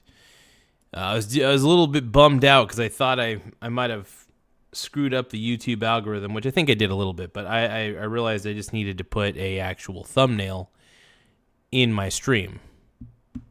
It seems to be working for the most part, but... Also, I realized another thing is a lot of my short videos have been getting a lot of views. And yeah, that seems to be one of the issues too. But hey, we're getting a lot of viewers. I'm loving it. We're getting more subscribers. Make sure you guys hit the subscribe button, by the way. Hit that subscribe button in the upper right-hand corner. It does help the channel grow in more ways than one. Let's see.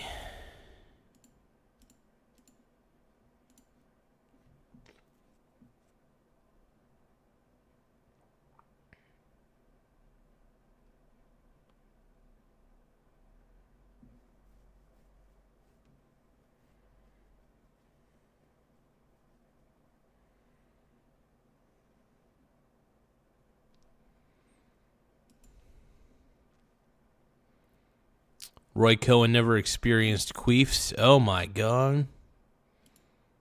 Everybody's talking about queefs on here, man. Ghost Dog OG says the frosting is the glue that keeps this shut together. Don't let people F your head up, dude. Dog eat dog. You understand me too well, man. Vance says it's good to hear him surviving. I think with people's attention spans these days, short form is all they can handle. Me? I'm here for the long haul. Thank you, Vance. I appreciate that, my brony brother. My brony brother. Hell yeah.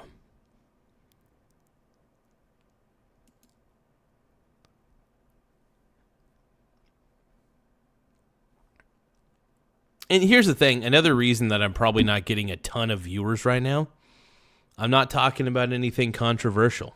I'm not talking about anything of import, you know. So that's probably a big deal too. I think that's another factor to consider. But I think having the thumbnail helps on it because it attracts other people who are not in the short form feed, which will be good.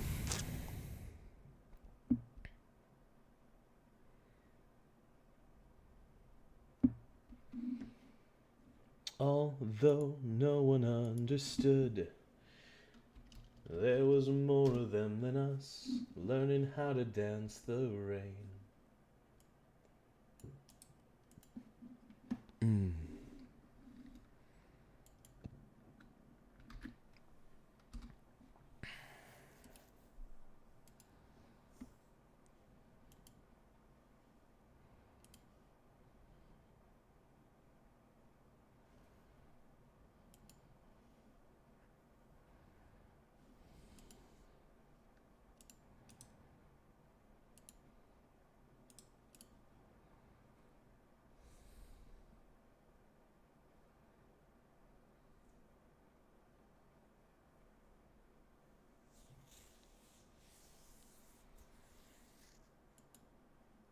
I mean, green's a good color, man. Well, hold on. I do have green.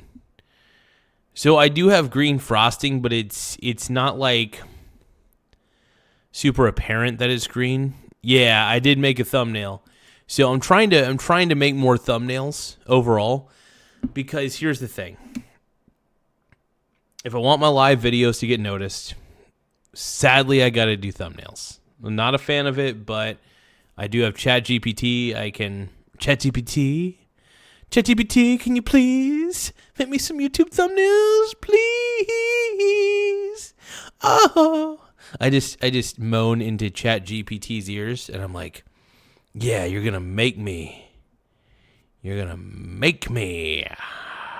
some thumbnails for YouTube. Yeah. And then it's like, yeah, Michael, that sounds great. We're going to absolutely, I think I could probably emulate ChatGPT at this point. So here's me versus ChatGPT. ChatGPT, can you please let me know how I can improve the YouTube channel? Oh, of course, Michael. Yeah. So one of the things you'll want to do is you'll definitely want to make sure that you talk about queefs all day. Oh, absolutely, you want to talk about queefs. Queefs are the best. If you don't talk about queefs, how can you ever expect to grow your YouTube channel? That's what ChatGPT's response will probably be. I assume that ChatGPT is programmed by Cuban Crisis, who keeps wanting me to interview him about queefs.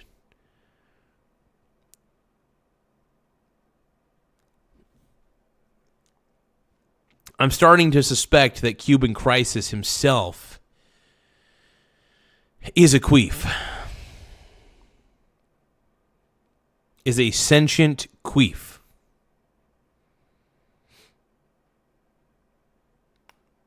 Yeah, that would be awesome if, dude, that'd be so cool to have Chris Hansen, the Chris Hansen voice for ChatGPT straight up, dude. Could you imagine that? Be like, hey, ChatGPT, can you help me understand? Trying to think of a good question. Can you help me figure out the best panties for me to buy, ChatGPT, on Amazon? Sure, Michael. I do understand that you need some panties, so here are a few Amazon selections. I think you would look particularly good in the pale blue panties, Michael Garza. I'm your helpful host, Chris Hansen, GPT. And what's great is I'll forever have the chat logs. Ghost Dog OG says ChatGPT be like, put on the blue. I need you to have a seat. I need you to have a seat over. Ghost Dog OG was trying to get me to get the frosting out of the fridge, but little did he know that there was no frosting in this house and that he was going into the slammer for a long time.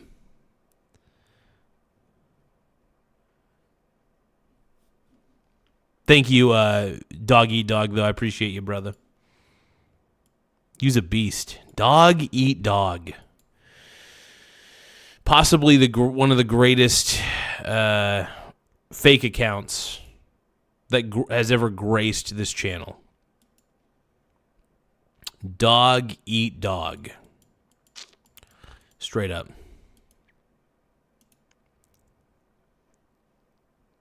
The GOAT, dude.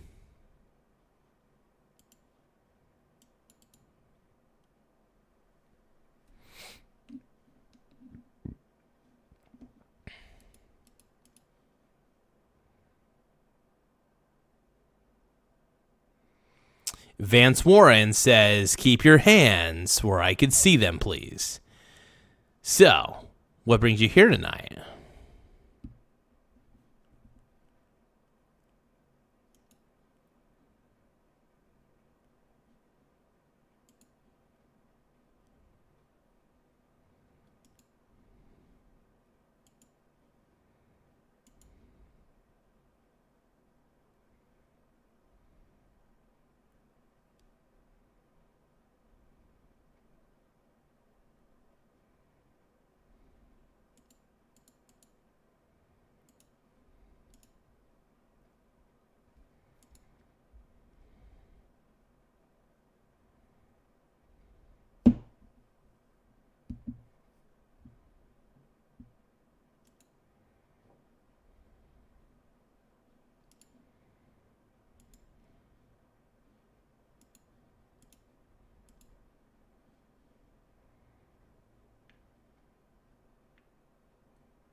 Dog Eat Dog says, I am real. Fucker. Look how old this account is. Granted, it sounds like you have an old YouTube account. Fantastic, bro. Fantastic, Dog Eat Dog. I appreciate it. You guys, don't forget to subscribe to the channel. We are desperate for subscribers. So desperate. We're always desperate. What's the name of the channel? Almost. OMG.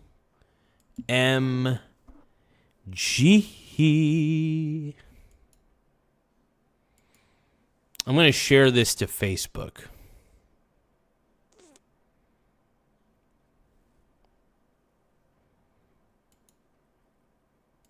And little did everybody know.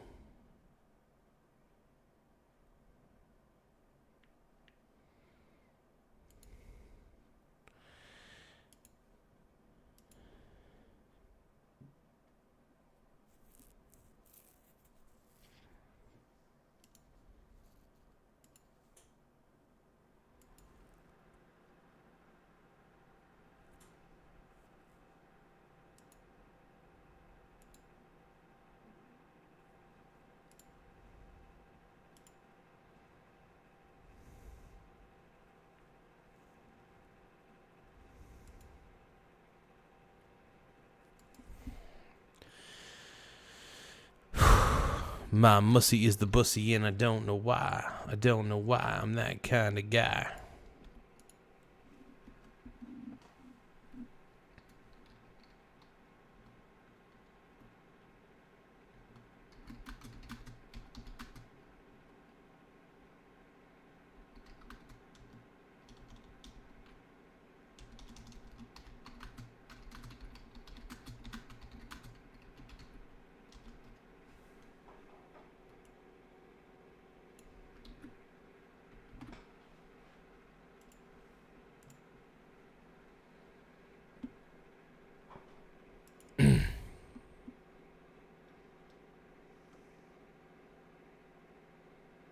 So, Ghost Dog OG says, you tried the young calf.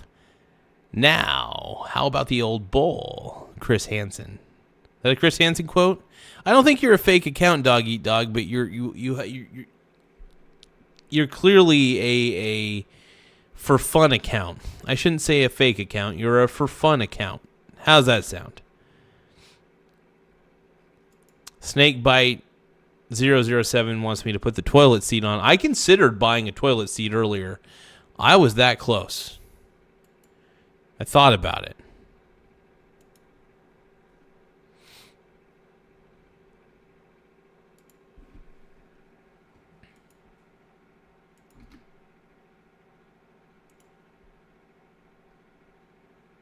But dividends, come on, let's go.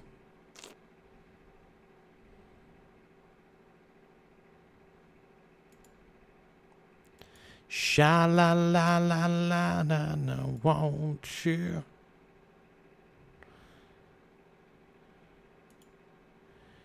Let me tell you something now.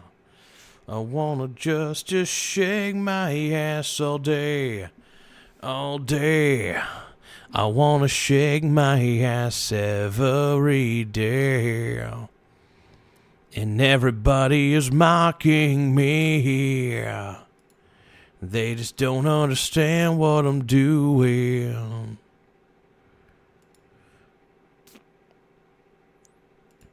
There's something you need to know. I'm Chris Hansen, Dateline NBC. Ghost Dog OG says, I'm a real boy. It's my wife's account. Let her take the fall for all my shenanigans. Oh my God. Dog Eat Dog, bro. It's brutal.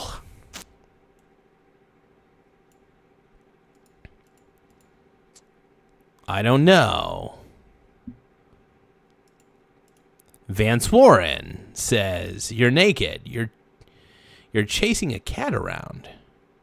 You've got Cool Whip, Chris Hansen. I'm Chris Hansen, Dateline NBC.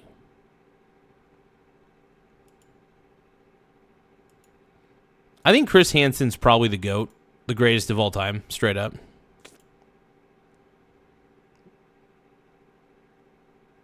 Easily.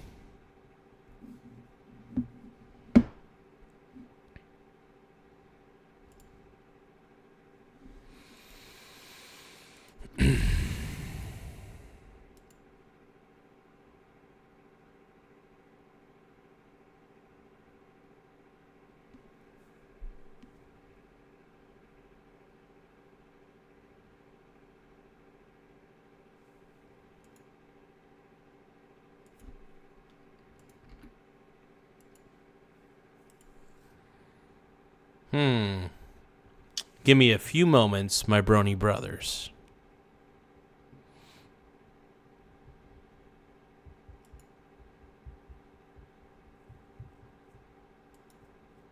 My mussy is the bussy and I don't know why. I don't know why I'm that kind of guy. My mussy is the bussy and I know I'm fly. I know I'm fly. You better know why. Dude, thank you, Logans. Happy poop, yum yum. Happy poop, happy poop, happy poop, yum yum. Happy poop, happy poop, happy poop, yum yum. Ghost Dog says something like, sounds like something a predator would say on Chris Hansen. I'm Chris Hansen. Sounds like something a predator would say on Chris Hansen, Dateline NBC. Happy poop, yum yum, happy poop. Now, I was reading the chat logs, and you said happy poop, yum yum. Now, why would you say that? What is the significance of that? In fact, on 2 or 3 pages, it consists of happy poop, yum yum. Ghost Dog says, it's my wife account. I'm going to need you.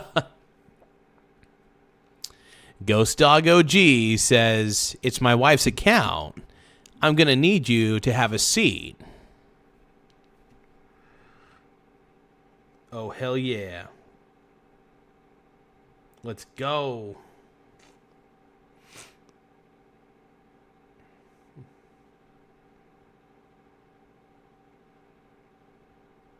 Damn, you're very sexy.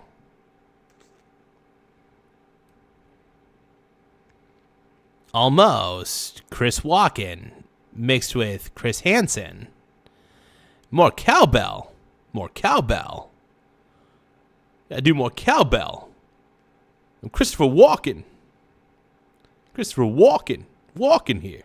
Now, I can't do a Christopher Walken impression very well, but it's like, oh my God, I don't know what you're doing today.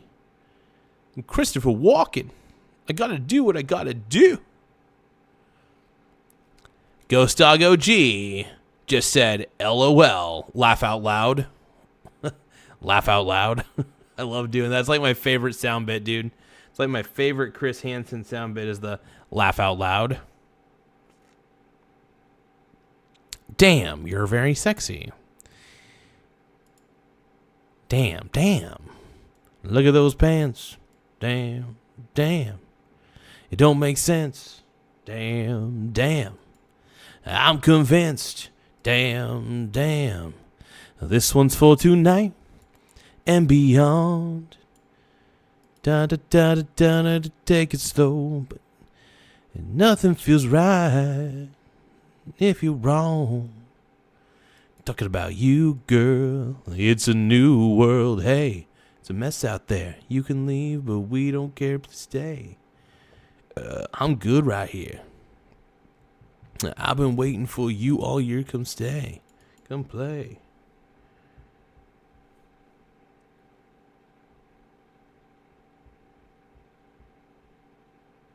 Sha la la la la, and I want you. There's a world outside.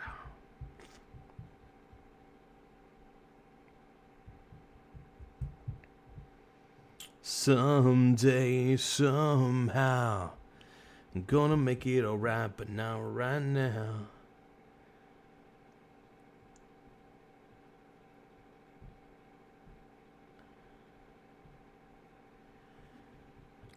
All right, so I'm going to do my mating call. This is my mating call for all the men out there. So for all the juicy men, here is my mating call. Are you guys ready? This is the greatest mating call of all time. This is how I get gifts, okay? This is how I get virtual gifts. Happy poop. Happy, happy poop. A happy poop. A happy, happy poop. Happy, happy poop. Poop, poop, poop, poop, poop. Happy frickin' poop. Happy poop, happy poop, happy poop, happy poop. Happy poop, happy poop, happy poop. Happy poop, happy poop. Happy poop, happy poop, happy poop, happy poop. Happy, happy, happy poop, happy poop. Happy poop. Happy poop, happy poop. Happy poop, happy poop. Happy poop, happy, happy, happy, happy poop. Happy poop.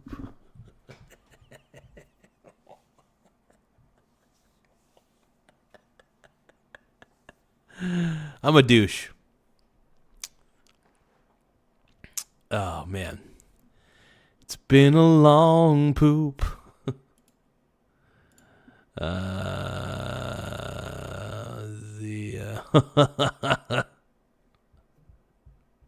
ain't judging you, dog eat dog, bro. I ain't judging you, bro. I just want the happy poop. I want the happy poop. Yum, yum.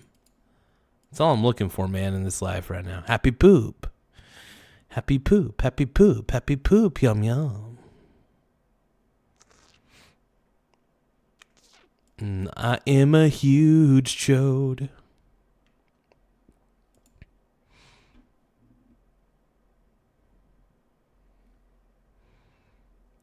Now I finally have my day, and I can feel the change in the wind right now. Everyone says I'm gay. Well, they're not gonna hold me down no more. No, they're not gonna change my mind.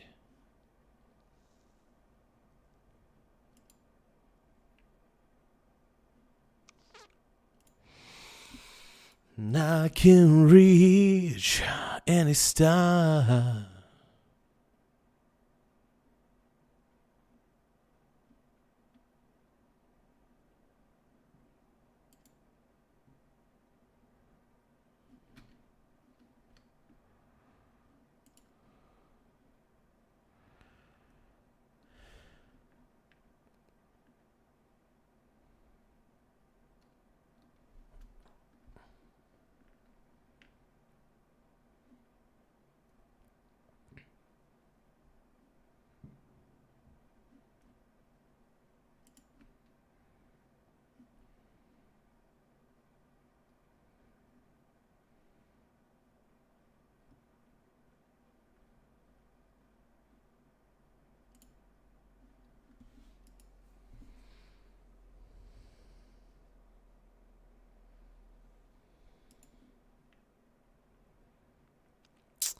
Can you sing the following? I'm in love with... What the hell?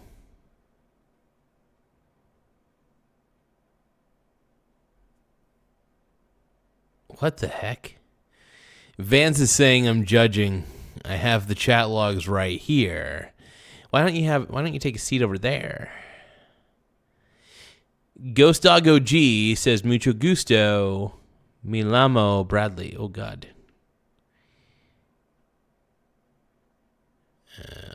Bradley is on. Brad.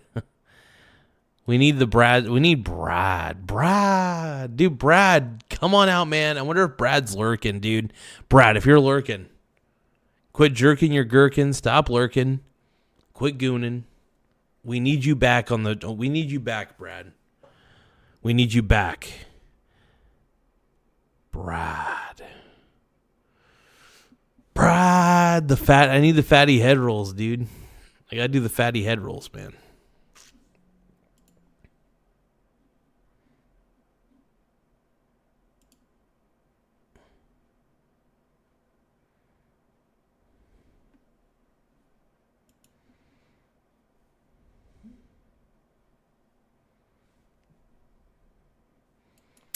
I don't know if we should make a religion dedicated to Brad.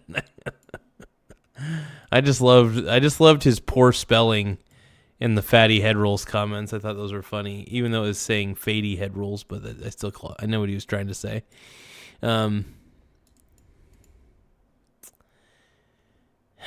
Brad.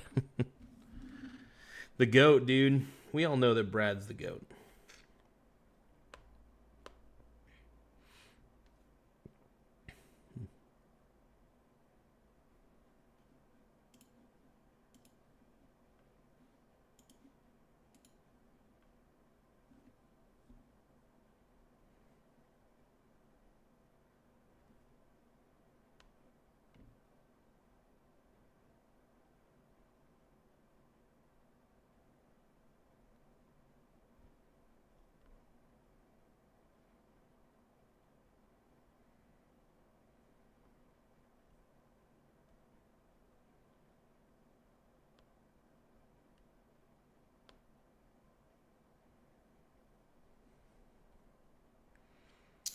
Well, we're increasing the subscriber count, which is good. Make sure you guys tap the subscribe button, though. It does help the channel grow.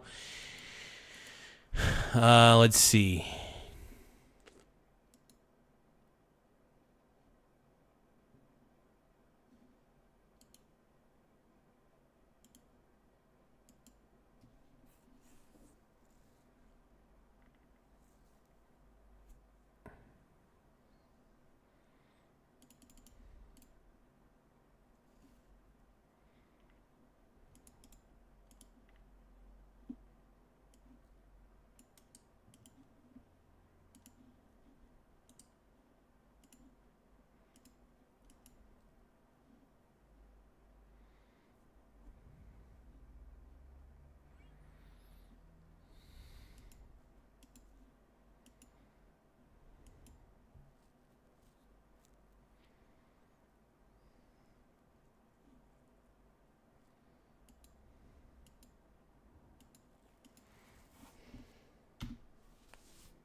Matthew, jeez.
Vance is saying Brad wouldn't last 10 seconds since oh, God. You guys are getting a little too horned out for Brad. Brad Latkin, baby. We need our daily blue, Vance. Dog Eat Dog loves the frosting, dude. Dog Eat Dog, you are obsessed with the frosting. I get it. Will I last 12 seconds? Jesus. Oh, Lordy. Lordy. You guys are out of control. That's all I got to say. Out of control.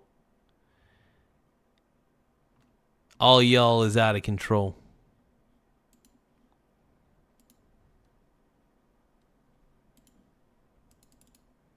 Make sure you guys tap the subscribe button in the upper right-hand corner. It does help the channel grow quite a bit. We appreciate it. It makes us feel sexy, too.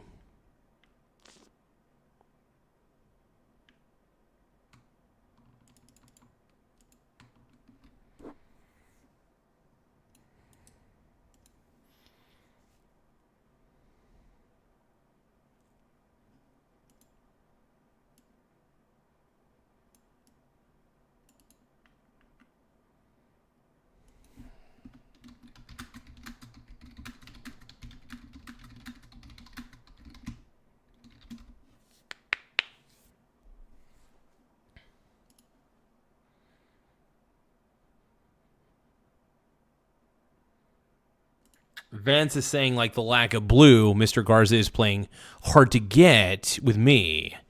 Kevin says, how does it feel? Feels good, man. Being this low in life. Feels good, dude. Because I'm riding the wave. I'm riding high. I'm riding high and mighty, bro. What are you talking about, man? My brony brother.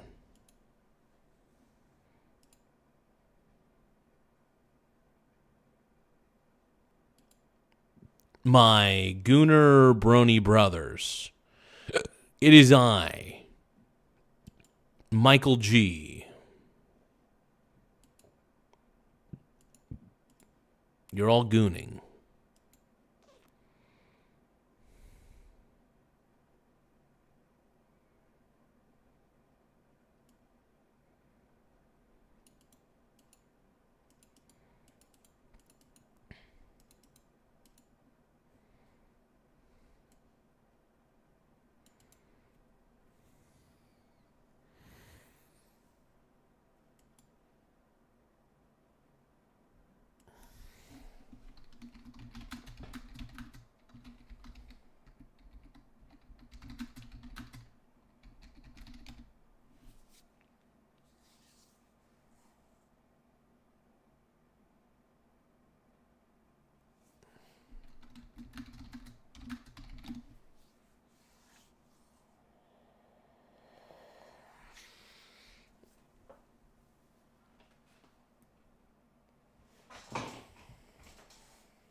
It's okay, Kevin. You got this, man.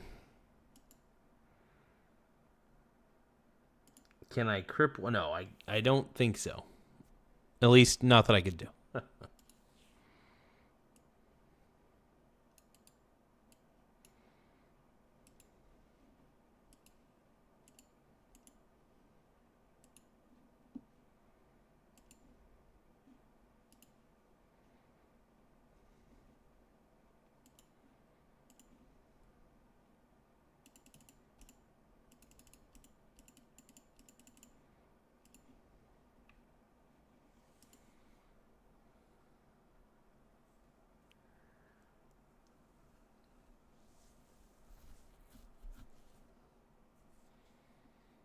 No, before they turn off all the lights, I won't read you your wrongs or your rights. Time is gone.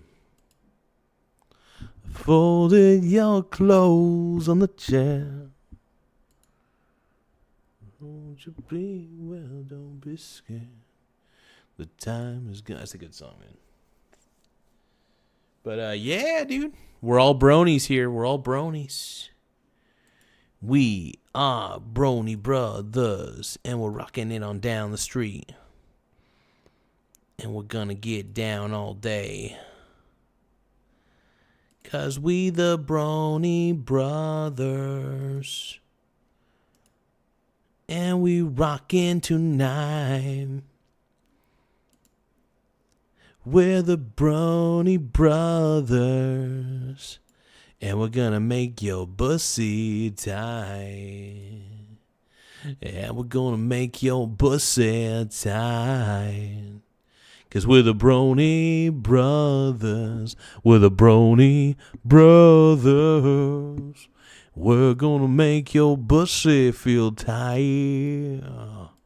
We're gonna make your pussy feel tight. Every time I know my pussy has got to go, I'm getting upset right now. I'm getting really pissed at you all. What the hell? What the hell?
Tom Bull, what are you talking about, bro? I'm the man.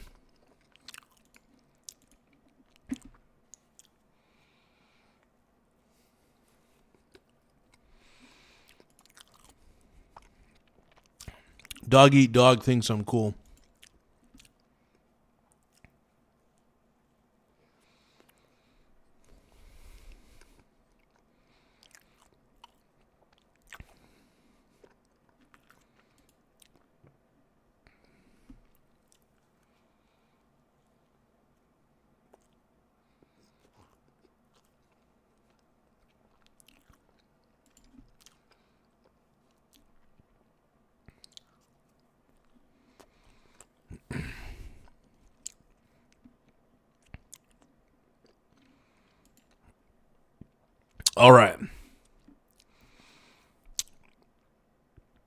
I ate too much chili. And that chili and the pomegranate juice have inflamed my beehole. BRB. BRB.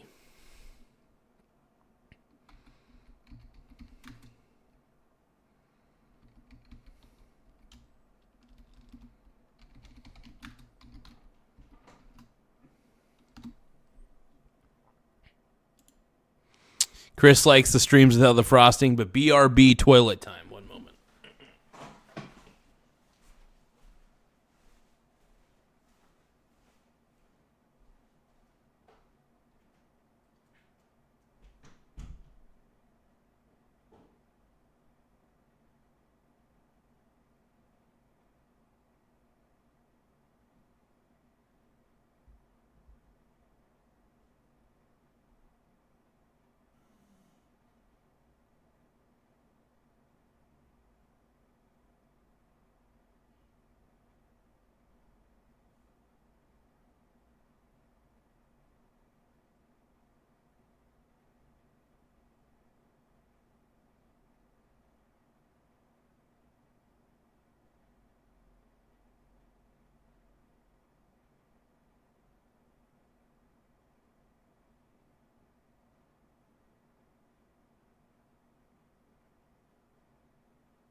Whoa, dude, Doe.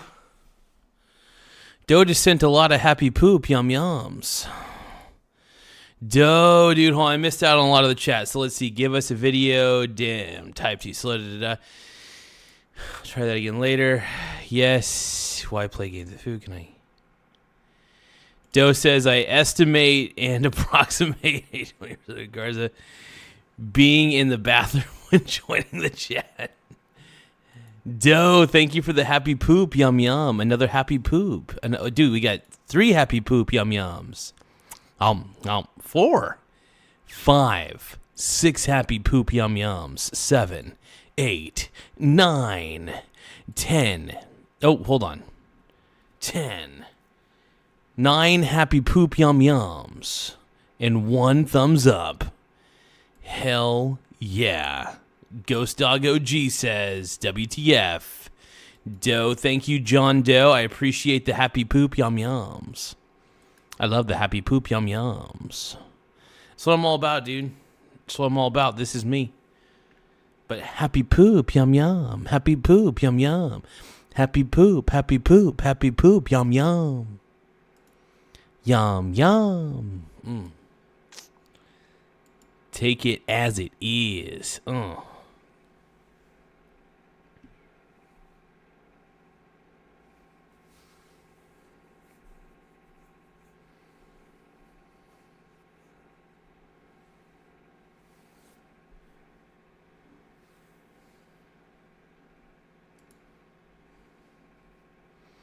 Happy poop, yum yum.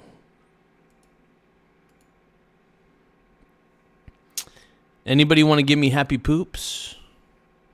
I love the happy poop yum yums. It was really good. It was really fitting because when I got the happy poop yum yum, I was chilling out in the bathroom, taking a happy poop yum yum. Yum yum, happy poop yum yum.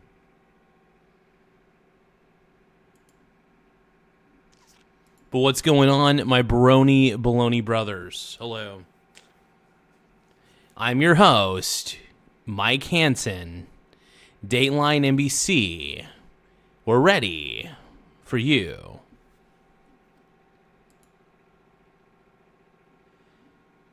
And little did he know that he was a brony brother the entire time.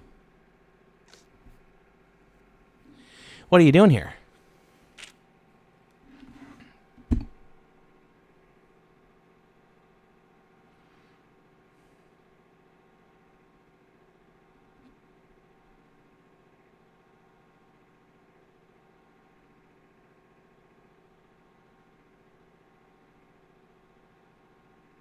It's been lonely, trying to get your attention from 1,000 miles away.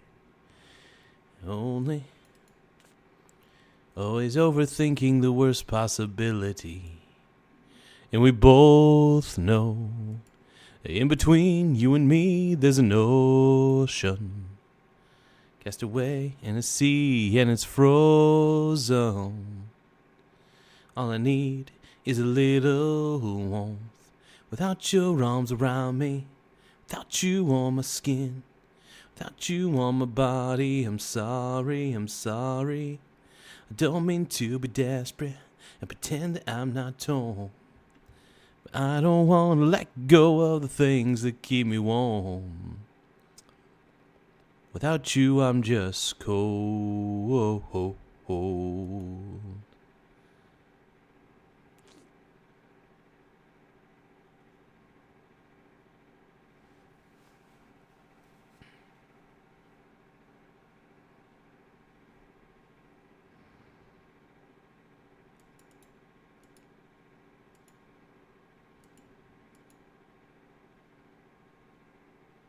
Whoa, dude.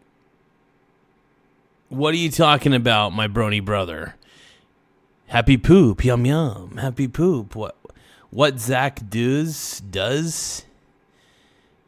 Zach, what's going on, bro? Do you want to be my new brony brother? Happy poop, yum yum. Without you, I'm just cold. Without you, I'm just cold. What's left of me? Take what's left of this man. Make me whole once again. 'Cause I want you and I need you, crawling underneath my skin, like the hunger, like the burning, to find the place I've never been. Now I'm broken and I'm fading. I'm half the man I thought I would be. You can have what's left of me, falling faster, barely breathing. Give me something to believe in. Tell me it's not all in my head. I'd say the same thing to my main shower, bro. Whoa. Zach, are you that kind of brony brother? Chris is asking, do you play D&D? We need Garza, the dungeon master. I do like a little, I played a little bit of D&D in my time. Not a full campaign, though, because I'm too lazy to do that. But yeah, no, it's one of those games that I just never could fully get into. But, Magic the Gathering's pretty fun. That's probably the closest thing I would say I played is to D&D is Magic the Gathering, even though it's not really, there's no real story going on there. You're just battling your buddies and with cards. It's pretty cool.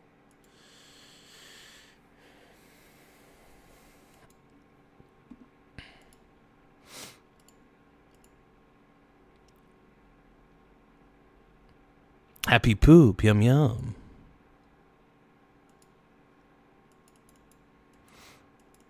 So do you guys have any happy poop yum yums?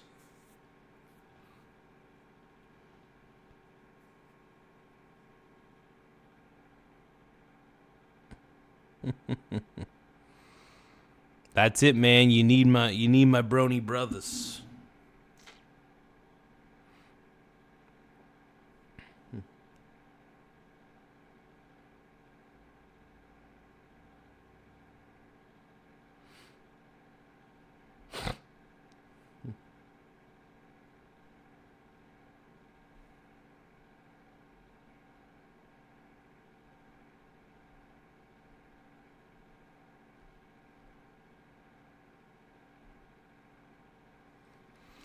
My bronies. Brandon94 Castillo sent me a $100. Thank you so much for the $100, my brony brother. You're very sexy. Thank you. Man, I'm so stoked, man. I've been getting a lot of happy poop yum yums tonight, and thank you for the happy poop yum yums, and then the 100 yum yums, and Chris Guthrie just sent a happy poop yum yum. I'm getting freaking spoiled right now, dude. Doe sent me a bunch of happy poop yum yums. Chris sent me some happy poop yum yums. Oh my god. No mustard tonight, my brony brothers.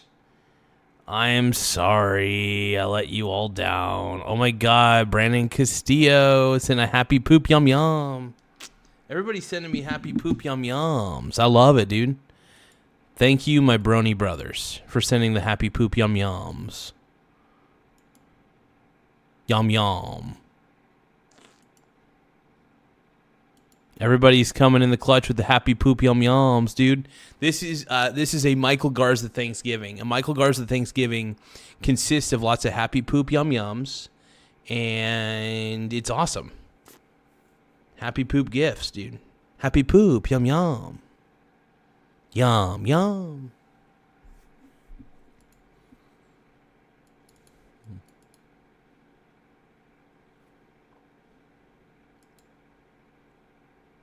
We did it, everybody.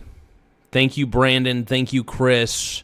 Thank you, Doe, for the happy poop yum yums. You guys came in the clutch More than you could ever know. So make sure you guys subscribe to Brandon, to Chris, and to Doe. Also subscribe to Dog Eat Dog because we all love Dog Eat Dog up in here. So, podcast curator sent a makeup brush for 6 jewels. Make sure you guys subscribe to podcast curator. Thank you, my brony brother.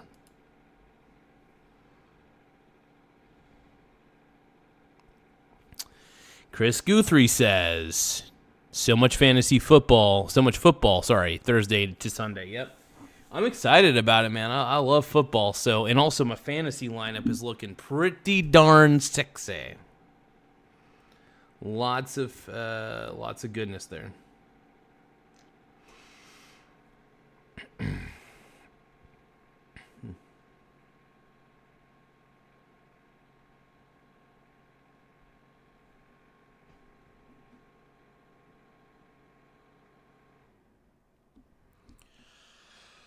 Oh, college is doing some.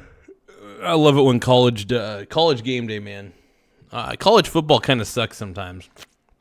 The only time college football is good is if the teams are evenly matched. A lot of the times, like if the Oregon Ducks are going up against like some rando school that has 0 talent on it, there's going to be a blowout. Oregon's just going to blow them out completely. But yeah, college has some Black Friday games. Hell yeah.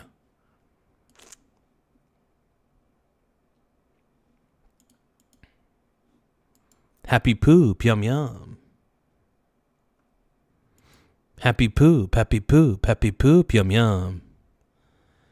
Anthony Cuppin says, I need Vance in my pants and walls on my balls. I know that's not what you wrote, but I wanted to write it. I wanted to say it the way that I wanted to say it. I want Vance in my pants and no wall. I'd rather have Vance in my pants than walls on my balls. Hell yo. Oh, hey yo. Anthony also says, what up, my brony bro? What up, do you got a happy poop, yum yum? The secret password is happy poop, yum yum. If you give me happy poop, yum yums, I'm ready, dude.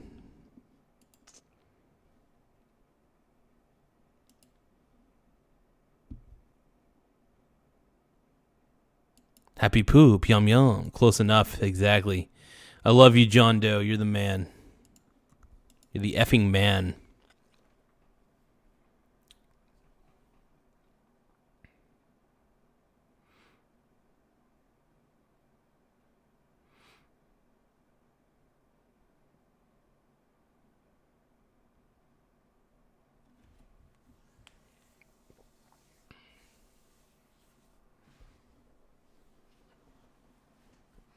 Yum yum.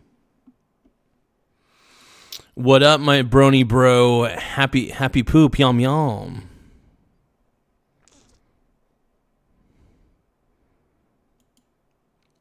Doe53 says, clog the chat with happy poops. Now I have the chat logs, and consistently, everybody says in the chat, happy poop, yum yum. And I don't know why, but he's that kind of guy. Happy poop, yum yum.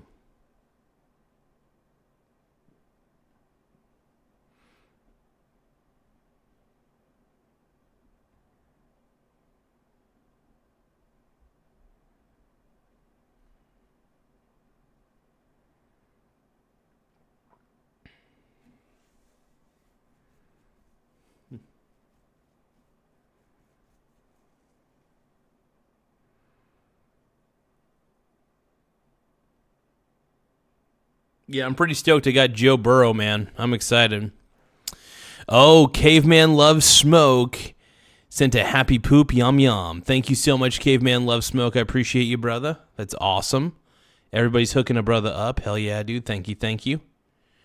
But yeah, make sure you guys subscribe to Caveman Loves Smoke. Chris Guthrie sent a happy poop, yum yum. Subscribe to Chris Guthrie, please. And he also said, I just sent a gift. Didn't know I could. Hell yeah. Caveman Loves Smoke. I appreciate the happy poop, yum yum. That's actually the first gift you've ever sent, isn't it? Well, just to let everybody know that Caveman Loves Smoke 4394 just sent his very first happy poop. Yum yum. Correct. I have Joe Burrow and Patrick Mahomes. So somebody ended up dropping Burrow at a certain point during the season. And I realized that, dude, Burrow is on the waivers. Why is nobody picking him up? So I actually have Burrow stashed right here on my bench. Read it and weep, dude. Joe Burrow. Larry Brown, dude. Crank right in my face. Joe Burrow, look at that. Joey B, dude. Hold on. Joe Burrow. And then I got, hold on. And then for my starters, these are my starters for now, for right now. The matchups are looking good. So, yeah, I got Mahomes. So, I got Mahomes and Burrow. So, if Mahomes gets injured, I got Joe Burrow to back me up. If Burrow gets injured, I got Mahomes to back me up for the most part. If both get injured, I'm just going to be riding the waiver train for quarterback the rest of the playoffs. But, yeah, no, I scored because I ended up drafting Patrick Mahomes in the fantasy draft. And when I saw that Burrow was available on the waivers and nobody was trying to pick him up, I was like, I know he's on the IR, but I gotta stash him on my bench. So I actually stashed him in the IR for a while. I ended up getting Trey Benson as well in there. So I snagged Trey Benson. So he's basically the running back one for Arizona. Got Joe Burrow, clearly the starting quarterback when healthy. I got Trey Tucker, wide receiver one for Raiders. Tyrone Tracy Jr., who is pretty much the lead dog, the lead running back on the Giants. I got Ramondre Stevenson to back up Trevion Henderson. I got Ladd McConkey as my backup receiver. Kenneth Gainwell to back up Jalen Warren. If Warren gets injured, they're both doing really well. So honestly, I think it doesn't really matter who I start at this point. It's kind of a toss-up on who's going to do really well. Of course, we got, like I said, Burrow. Burrow is just my bench quarterback at this point, unless,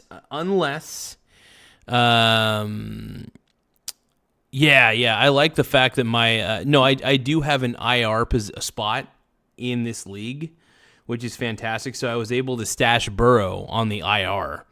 And eventually there was a player that I wanted to get rid of anyway because he just wasn't performing well. I can't remember which one it was even.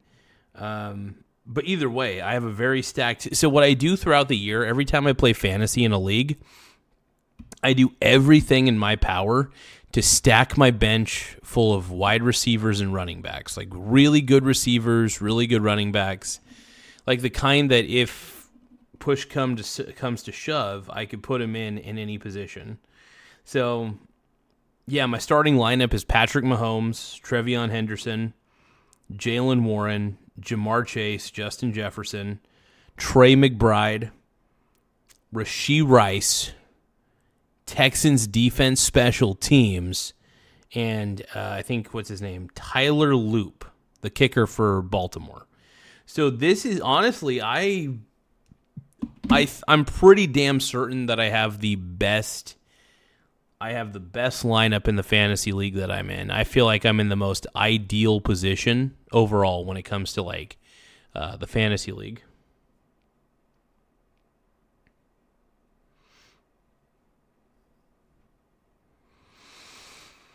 Yeah, it's a good situation though. For sure.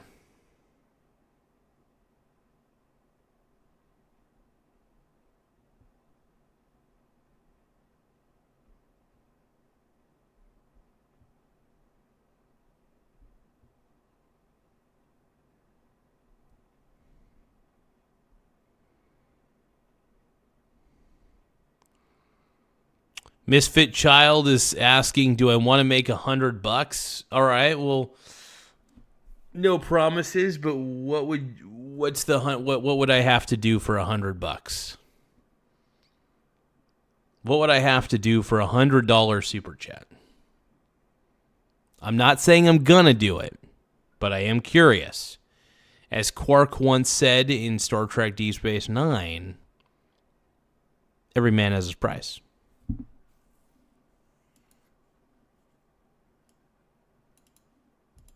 Thank you guys, by the way, for the happy poop yum yums.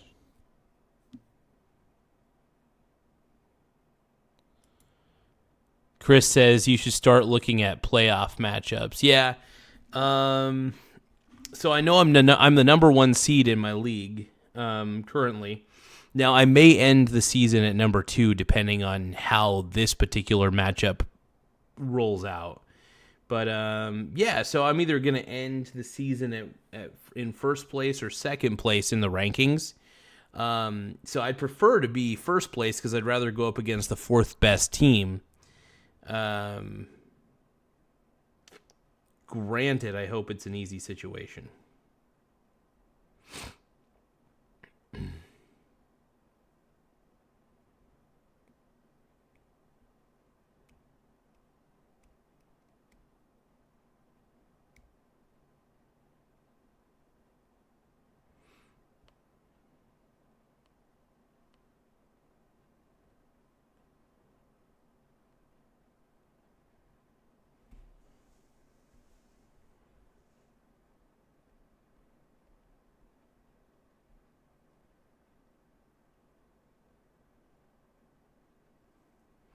But no, I definitely ended up stacking my bench quite high. And when you stack your bench really well, it helps, man.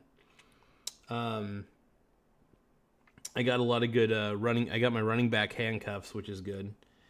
Ramondre Stevenson and Kenneth Gainwell are definitely the running back handcuffs for sure. And then, of course, Tyrone Tracy is basically the lead back of the Giants at this point. And Trey Tucker's wide receiver 1. So everybody on my bench is technically the main dude in their offense. Granted, I'm curious to see what Trey Benson's able to do. But yeah, I'm just stashing away Benson at this point. He may return on the 30th, so there's that. But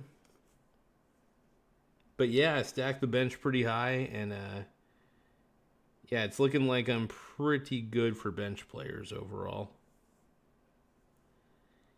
I got a good backup committee too. Ooh, hold on. Okay, now I'm pretty decent for wide receivers on bench. Yeah, that's not bad.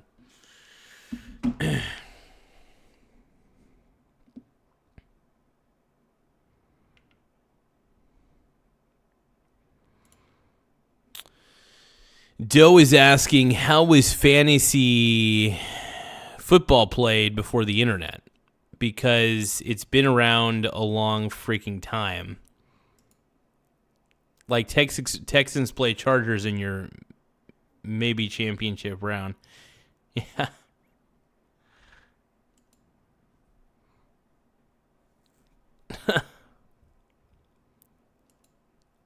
No kidding. I remember adults playing when I was a kid. Never understood what the fuck they were doing. Yeah, I love fantasy football, man. It's fun. It's a lot easier when it's a league that's computed, you know what I mean? It's all done on the computers. Fantasy football's big, though, man. There's a lot of people that are into it. I love fantasy. I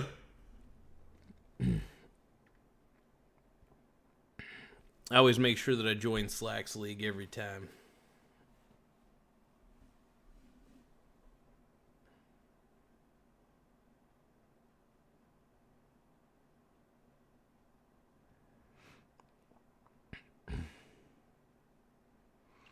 Killing it, though, man. I'm killing it. No, I definitely wanted to make sure that I stacked every position as best as I could. I felt like I stole Tyler Loop off of the waiver wire. That was a hell of a steal. I'm actually kind of surprised I was able to snatch him off the waivers. Because he's a pretty good kicker. I mean, he's the 10th. His position is 10th right now in the kicking rankings, but I think he didn't start until like...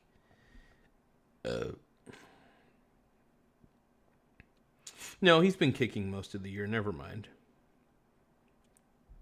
He's definitely had more of a role recently in the kicking game, which is kind of nice.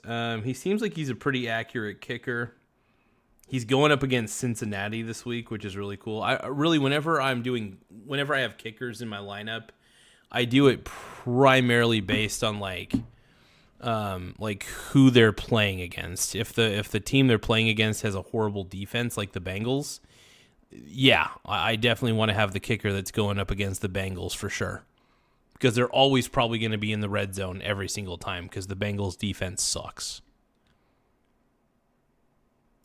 Chris Guthrie says, any defense that play bad teams in playoffs available? Let's see, because I have the Texans defense, and we're not into playoffs yet. I've clinched a playoff position, but so it doesn't really matter. I still want to win, obviously. I want to win out the rest of the year, and then make sure I secure the number 1 spot. I'd rather not have to be number 2 playing number 3, but, it may end up being that way. We'll see what happens, though. We'll see what happens.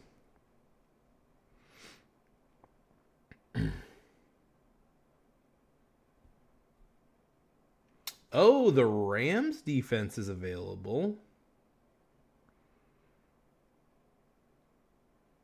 They've been pretty good. In fact, it's a pretty close tie because the Texans have averaged way more points, though. I'm keeping the Texans defense because they have been pretty dominant. But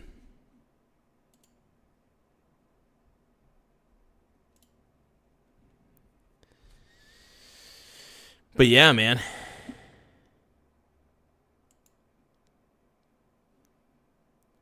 Doe, you're the man, dude. I love my boy John Doe. Thank you, my brony. Also, I want to say thank you to everybody who is subscribed. So kind of back to, a dividend-only portfolio. I know that we're kind of going back and forth. We're not staying as consistent as we probably should. I love, as you all know, I love dividends. I'm practically obsessed. And, yep, Rams play the Falcons. Get them.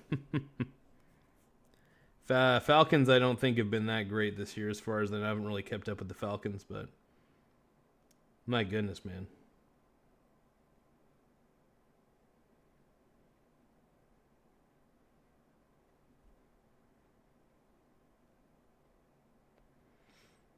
They call me witty.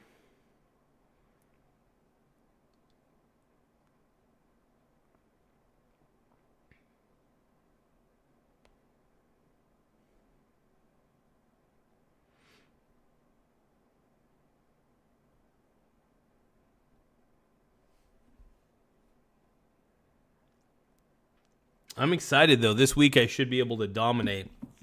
I'm projected to get nearly 140 fantasy points just on base projection alone. So the players I got, man, I got a talent pool. Not only in the starting lineup, but on the bench, man. The bench is basically a bunch of starters, too, which is wild. Chris Guthrie says Rams play Falcons. Get them. Have both. Hell yeah. I'm kind of curious if Josh Jacobs is going to be playing. I think he is. Because we shall see. Because if Josh Jacobs isn't playing... Oh, he's still questionable. Ooh, are they thinking that... Okay, they're thinking he is going to play. Okay, he's projected to play. That's good. But if he isn't projected to play, he's probably going to be listed as questionable regardless. They're probably trying to nurse him up.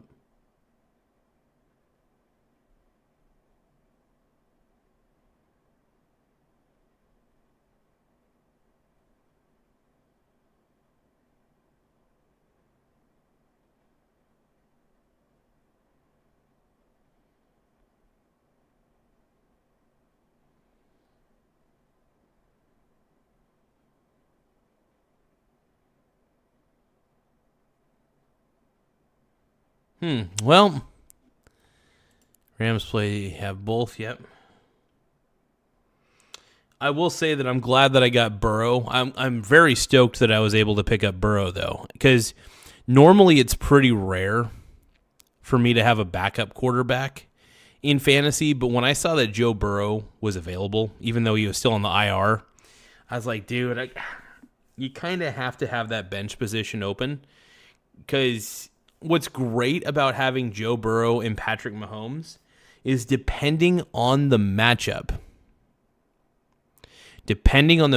itself, you could play either Mahomes or Burrow. It all personally depends on the matchup itself. So if obviously Burrow's going up against a terrible defense, then what are you going to do? Play Burrow, duh. Guthrie, Mr. Chris is asking, drop Benson. It's funny. I got Trey Benson on my bench. I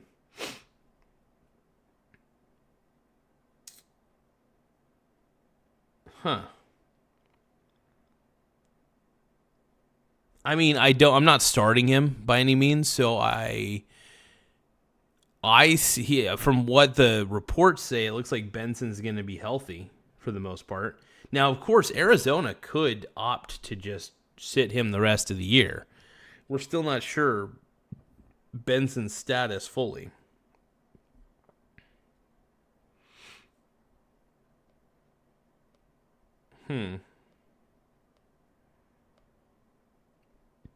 It'll be interesting, though. As far as dropping Benson, though, I mean, if the reports are showing that he's not going to be back for the rest of the season, then sure. Actually, it's funny because I ended up picking Benson up. I picked Benson up off the waivers as well. And I can't believe somebody even dropped him, because he's actually not that bad. No, I like Trey Benson's odds of playing a good game, man. No, I think he's fabulous, dude. I think he's fabulous. I think he's good. I think he'll play a hell of a game. I really do.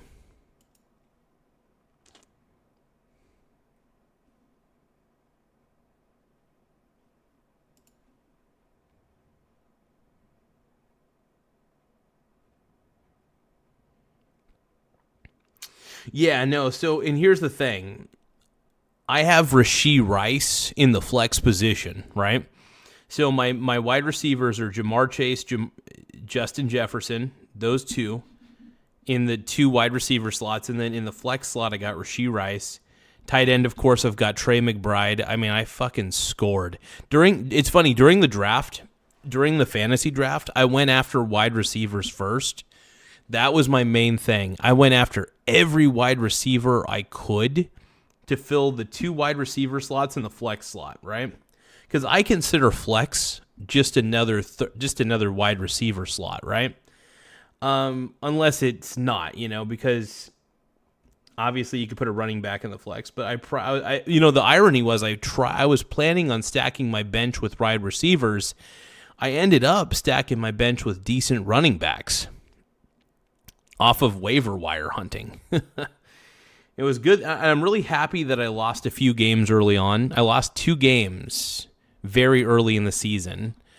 It's funny, I haven't lost more than 1 game, though, in a row. Like, I lost the first game of the year, I won the second game of the year, third game of the year I lost, and then I went on an 8-game winning streak. I'm currently sitting pretty at 9-3. Now, if I lose this game, if I lose the matchup this week, that would be my first 2-game losing streak of the season, which is possible. That could happen instantly. But yeah, no, I love fantasy football. I think it's great. Make sure to tell everyone else they're the favorite one when I'm not around. They'll never know they aren't really.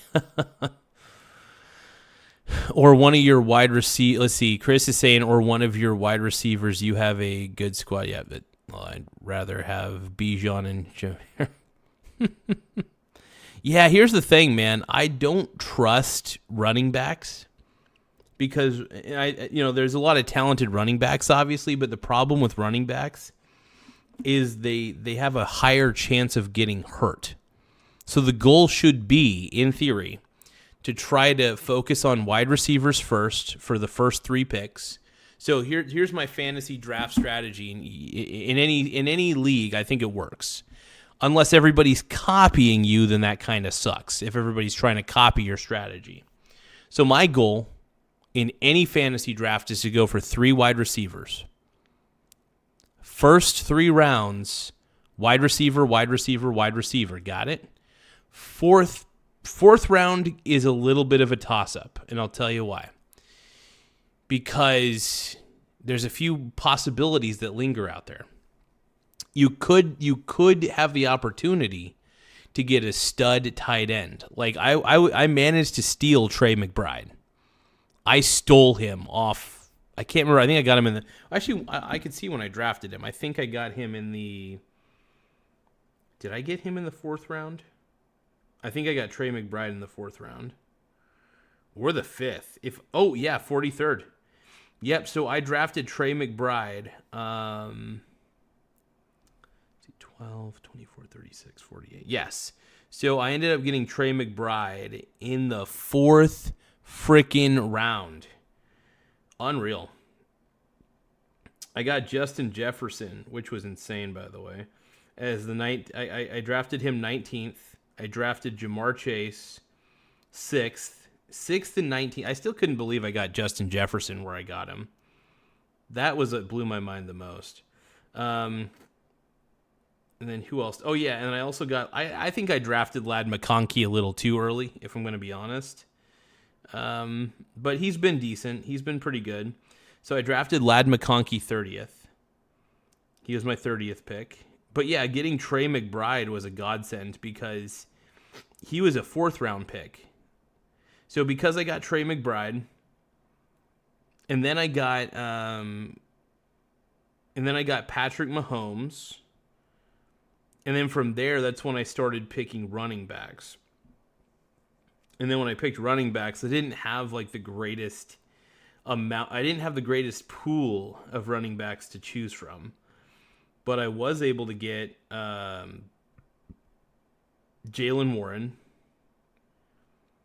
There was a couple other. Who was it? Oh, Ramondre Stevenson. Oh, that's right. I also picked really early in the draft. I think I picked him a little too early. I picked Trevion Henderson 54th pick. To be honest, the Trevion Henderson pick has paid off so far. He's actually done a really good job now that he's the starter. He's basically named as the starter. Jalen Warren, I feel like I stole him because I got him at the 91st pick. And what happens is I tend to get the best wide receiver talent that I can muster. And then another fun fact is I got Rashee Rice off the waiver wire. So Rashee Rice was actually drafted 86th pick, but he was sitting on the waiver wire. And I was like, okay, fuck it. I'll pick up Rashee Rice. And I got him. I got lucky. Doe says maybe they learned some insider information, or is fantasy football not as serious as real sports betting? I mean, I don't take it seriously. I have fun with it, but I'm a very analytical person. So I'll look at the different I'll look at the different aspects of a player and like how he plays and stuff like that. And Chase, and unless you die hard, to drop off at running back. The drop off at running back is massive than the one at wide. Exactly.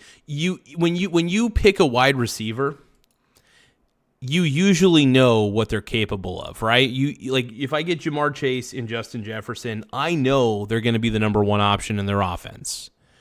However, if I pick like at the beginning of the year, I picked Trevion Henderson and Jalen Warren. I wasn't too sure what was going to happen with them. But as a security blanket, I picked up Kenneth Gainwell and Ramondre Stevenson. That was the smartest thing I could have done.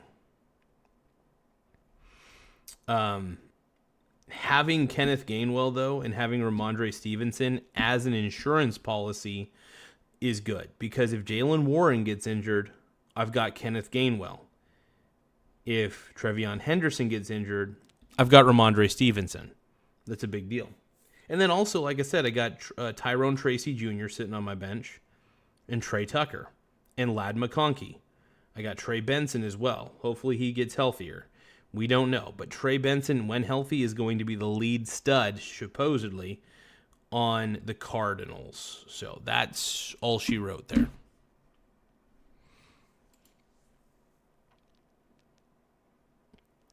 Doe says, I'd be paying attention to players' domestic situations and doping. They could get in a bind and catch a suspension. That's true. That can happen. It's really tough to keep up with that. I mean, there are some players who definitely exhibit risky behavior, and you got to keep that in mind. Yeah, Doe says if they look a little too chiseled or celebrate a little too aggressive, I'd be leery of drafting them. You can't judge a man solely on how he celebrates. What easy to find on the waivers, running back or wide receiver? This is why running back heavy is smart. Yeah, so here's the thing. So I still like to make sure that I have a decent amount of receivers available on my bench. But I will admit, I overload my bench with running backs, right? Because these are guys that I've picked up on the waiver or I drafted late because they're still good. They're just, they're bench running backs. They're just there to kind of back up when needed. But yeah, no, I scored with everybody I got. It's wild. And there were some guys I had to get rid of, like Calvin Ridley. I ended up getting rid of him because he kept getting injured. And then turns out he's out for the rest of the year because he had surgery. That happens. Some players get injured for the rest of the year. Cam Scatabo. I picked up Scatabo in I was like the 100th pick or whatever, or something like that. He got injured. Luckily, it's funny because the week before that, I picked up Tyrone Tracy Jr. to be Scatabo's backup because of the way Scatabo plays the game, And little did I know that was a good pickup. So yeah, no, I really did stack my bench. That's for sure. And when you stack your bench, even if let's say one of the bench running backs gets injured that I have. No loss to me because I wasn't playing them. So if I have to drop them, I'll drop them. If they get injured, I drop them, and I just go to the waivers and see what else is out there. But yeah, usually there's a decent amount of... I will admit, it is pretty tough to get a good running back off of the waivers in a 12-team league.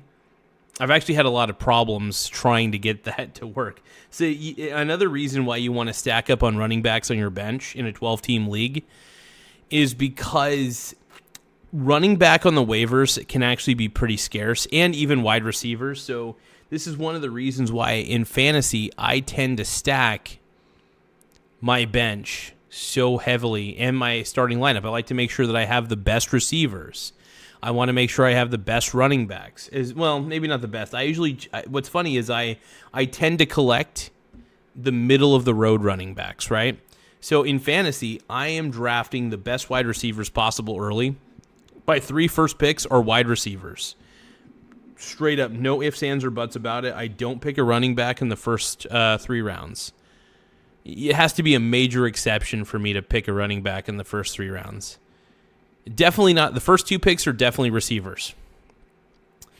The 3rd pick, it's definitely going to be a receiver unless there is something else that leads me to believe that I need to get the running back. But yeah, no, seriously. First 3 picks are always receivers for me in fantasy drafts. No ifs, ands, or buts about it. I try to get the best receivers that I possibly can, and that's about it.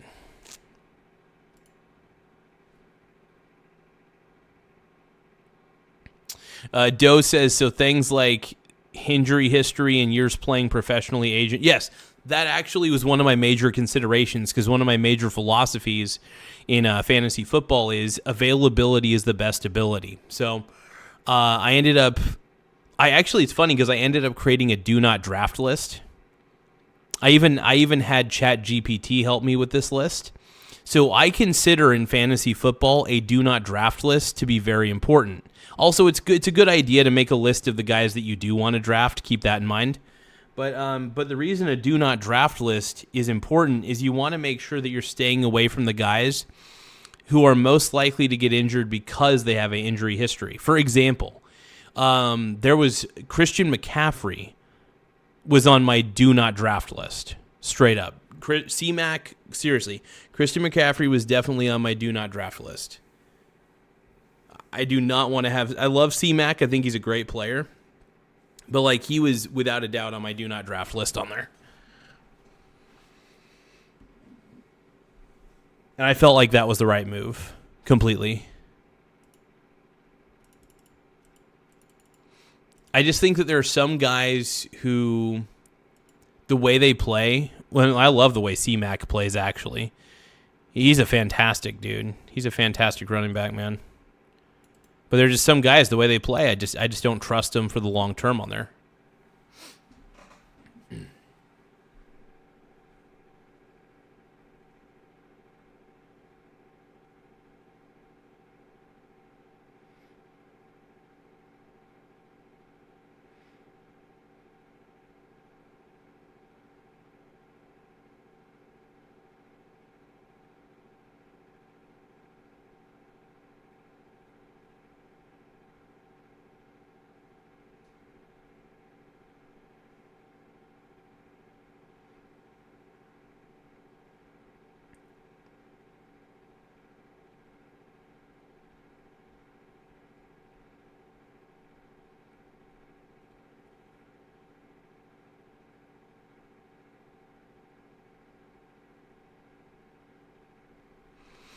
Happy poop, yum yum.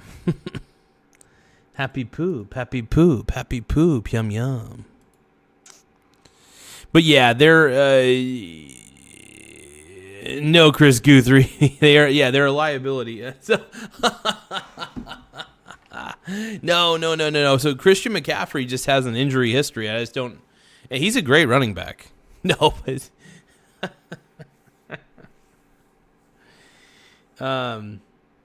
yeah, no, I'm a huge C-Mac fan, though. I think he's a great player. He's a fantastic player, dude.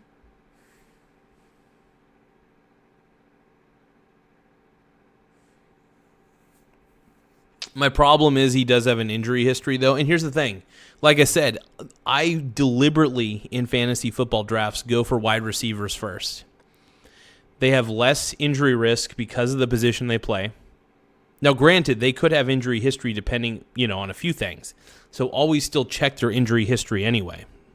But running backs get injured more frequently and can have season-ending injuries in the snap of a finger because of the fact that typically they're running through offenses and they're running they're running into and defense of really big dudes. And when you're running into a ton of big dudes, what's bound to happen? Obviously, you're going to get crushed. These running backs, they're really strong.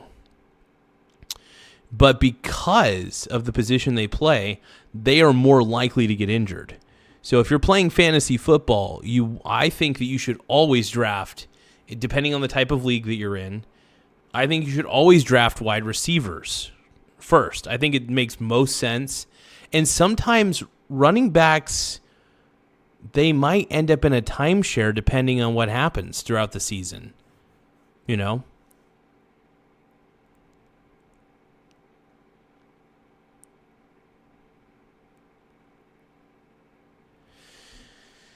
That's the thing, man. I mean, look, Christian McCaffrey's a very intelligent running back, but man, the way he plays, I'm surprised he can last a full season sometimes. It's rare, but I put him on my he was the number one on the do not draft list. He was the number one. He was the one that I avoided at all costs. I was like, nope, ain't no way. I'm not wasting. It was so funny. The power rankings that they had him at in the fantasy draft was like number 3 or number 4. I was like, hell no. I mean, he's played very well this year. Don't get me wrong, he's played incredible. He's played incredibly well. It's just that the thing is, my problem with C-Mac is like his injury history. And also my problem with running backs in general is how easily they can get injured because they're running into big boys, dude. They're running into big dudes. It's crazy, man. And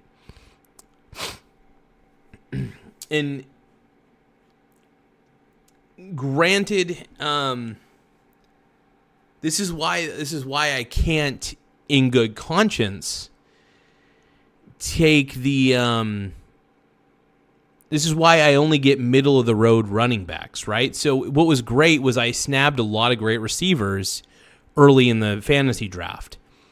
But because I started picking running backs in like the 6th or 7th rounds, I think 7th or 8th round this time around, I couldn't remember when I picked the guy. I think 6th and 7th actually was when I started picking my starting running backs.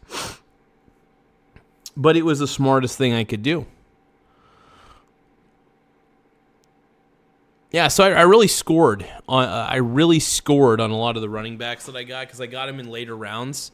So because a lot of people weren't sure how to grade some of these guys, but I was like, oh, Jalen Warren's pretty good. I got Cam Scattaboo. Turned out he got injured, obviously, but I ended up picking up Tyrone Tracy before all that happened. So that was my insurance policy there.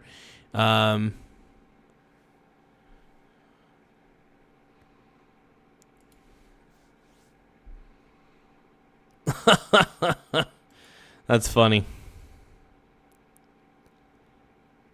Sunset Bunny, I don't know.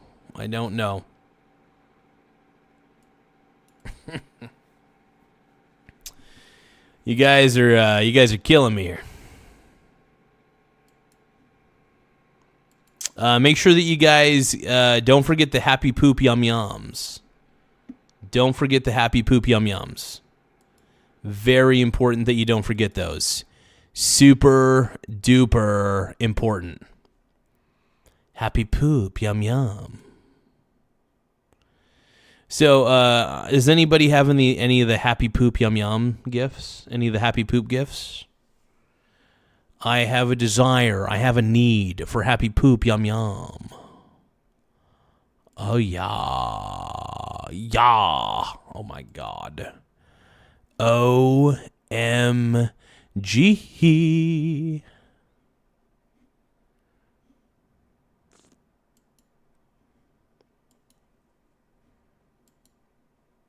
Man.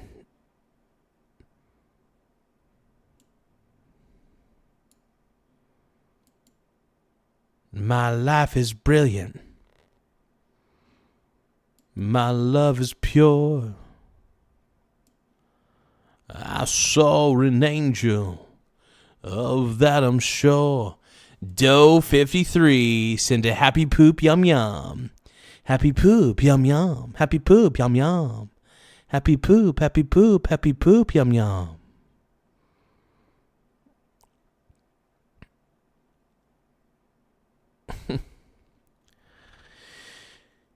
You're beautiful, it's true.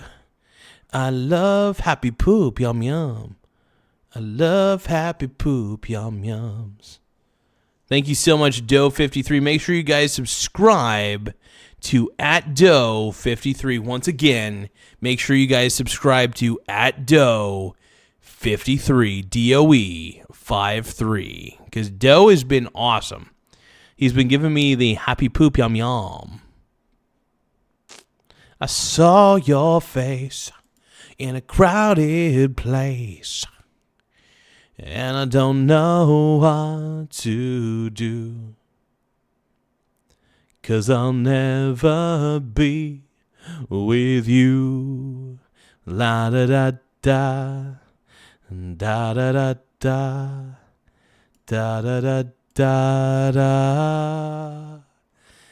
I want happy poops, happy poop yum yum. Happy poop yum yum yum yum. Happy poop. Oh, happy poop. Happy poop. Yum yum yum yum. Yum yum. Anyway, thank you guys. I appreciate the gifts. It really is very sexy. Everybody's giving me the happy poops, man. Sure that's not. I'm sending this to your manager, by the way. All right, send this to my Are you talking about my... Oh, you talking about my manager? Which manager? Who's the manager? Which manager are you sending this to? Don't send it to him. Just kidding. I don't give a crap. Send it to whoever, man.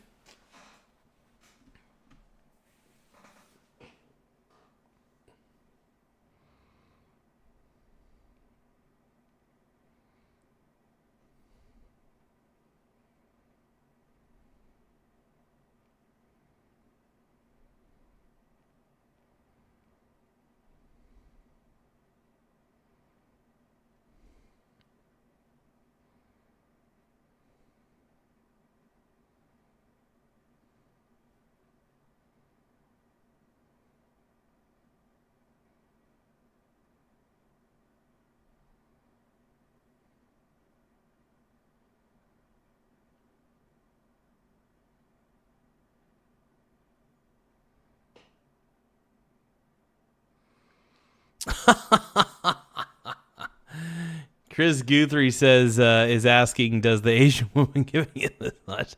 Ask if you would like a happy poop. Yum, yum. I love the happy... Dude, the happy poop gift is probably the greatest gift, virtual gift that YouTube could have ever created. Happy poop. Yum, yum. Send it to Vance's... I want Vance in my pants. I don't want no walls on my balls. I just want Vance in my pants. Don't want no walls on my balls. I want Vance in my pants.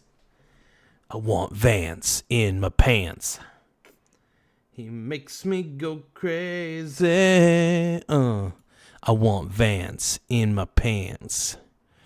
He makes me go wild. I want Vance in my pants.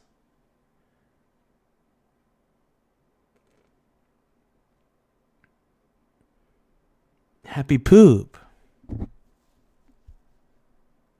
I just want the happy poop yum yum.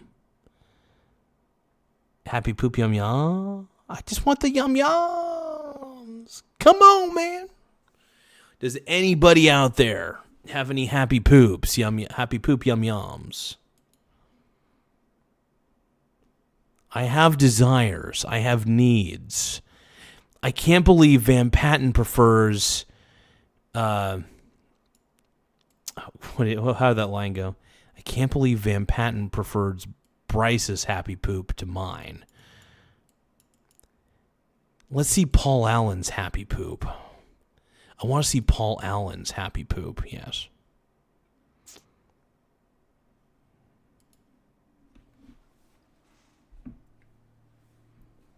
Let's see Paul Allen's card. I still think American Psycho might be one of Christian Bale's best pieces of work. I think Christian Bale is one of my favorite actors of all time, dude. That guy's the GOAT. If you guys don't think that Christian Bale's the GOAT, I don't know. I don't know what to tell you. I don't know what to tell you.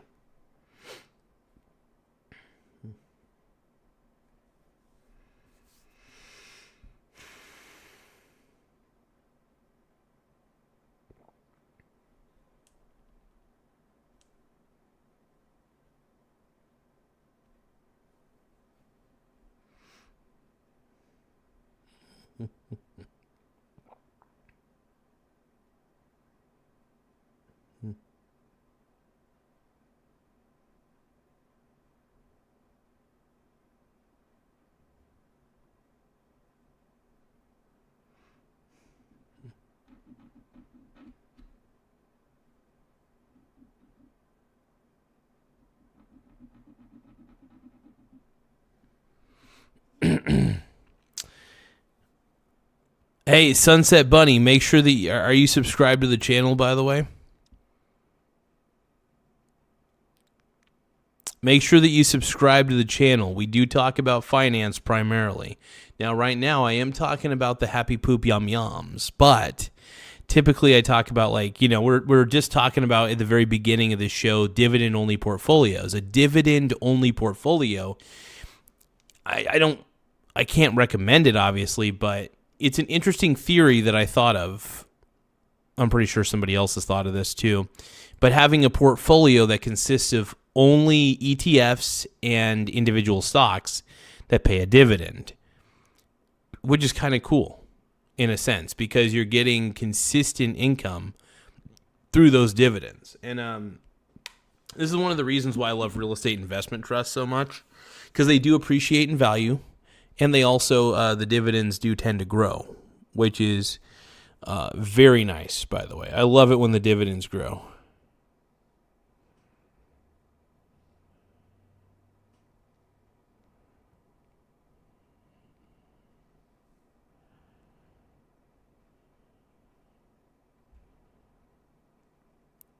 It's okay, Sunset Bunny. It's okay. Make sure you subscribe to the channel though. Make sure you subscribe to the channel. Well, if you're a baby, then we don't want that. We don't hate anybody. Well, we do dislike some people on this channel. Not too many though. But, happy poop, yum yums. Happy poop, happy poop, happy poop, yum yum.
Happy poop, yum yum.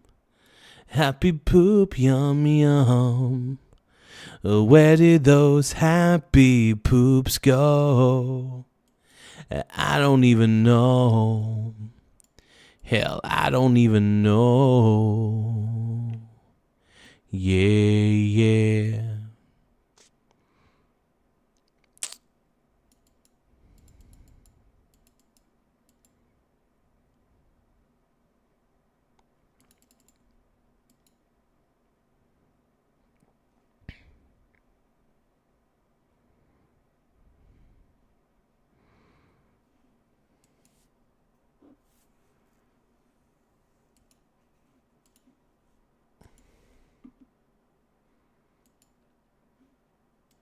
All right, you guys, I'm a little bit tired. If you guys want me to keep the stream going, I'll tell you what I'm going to do.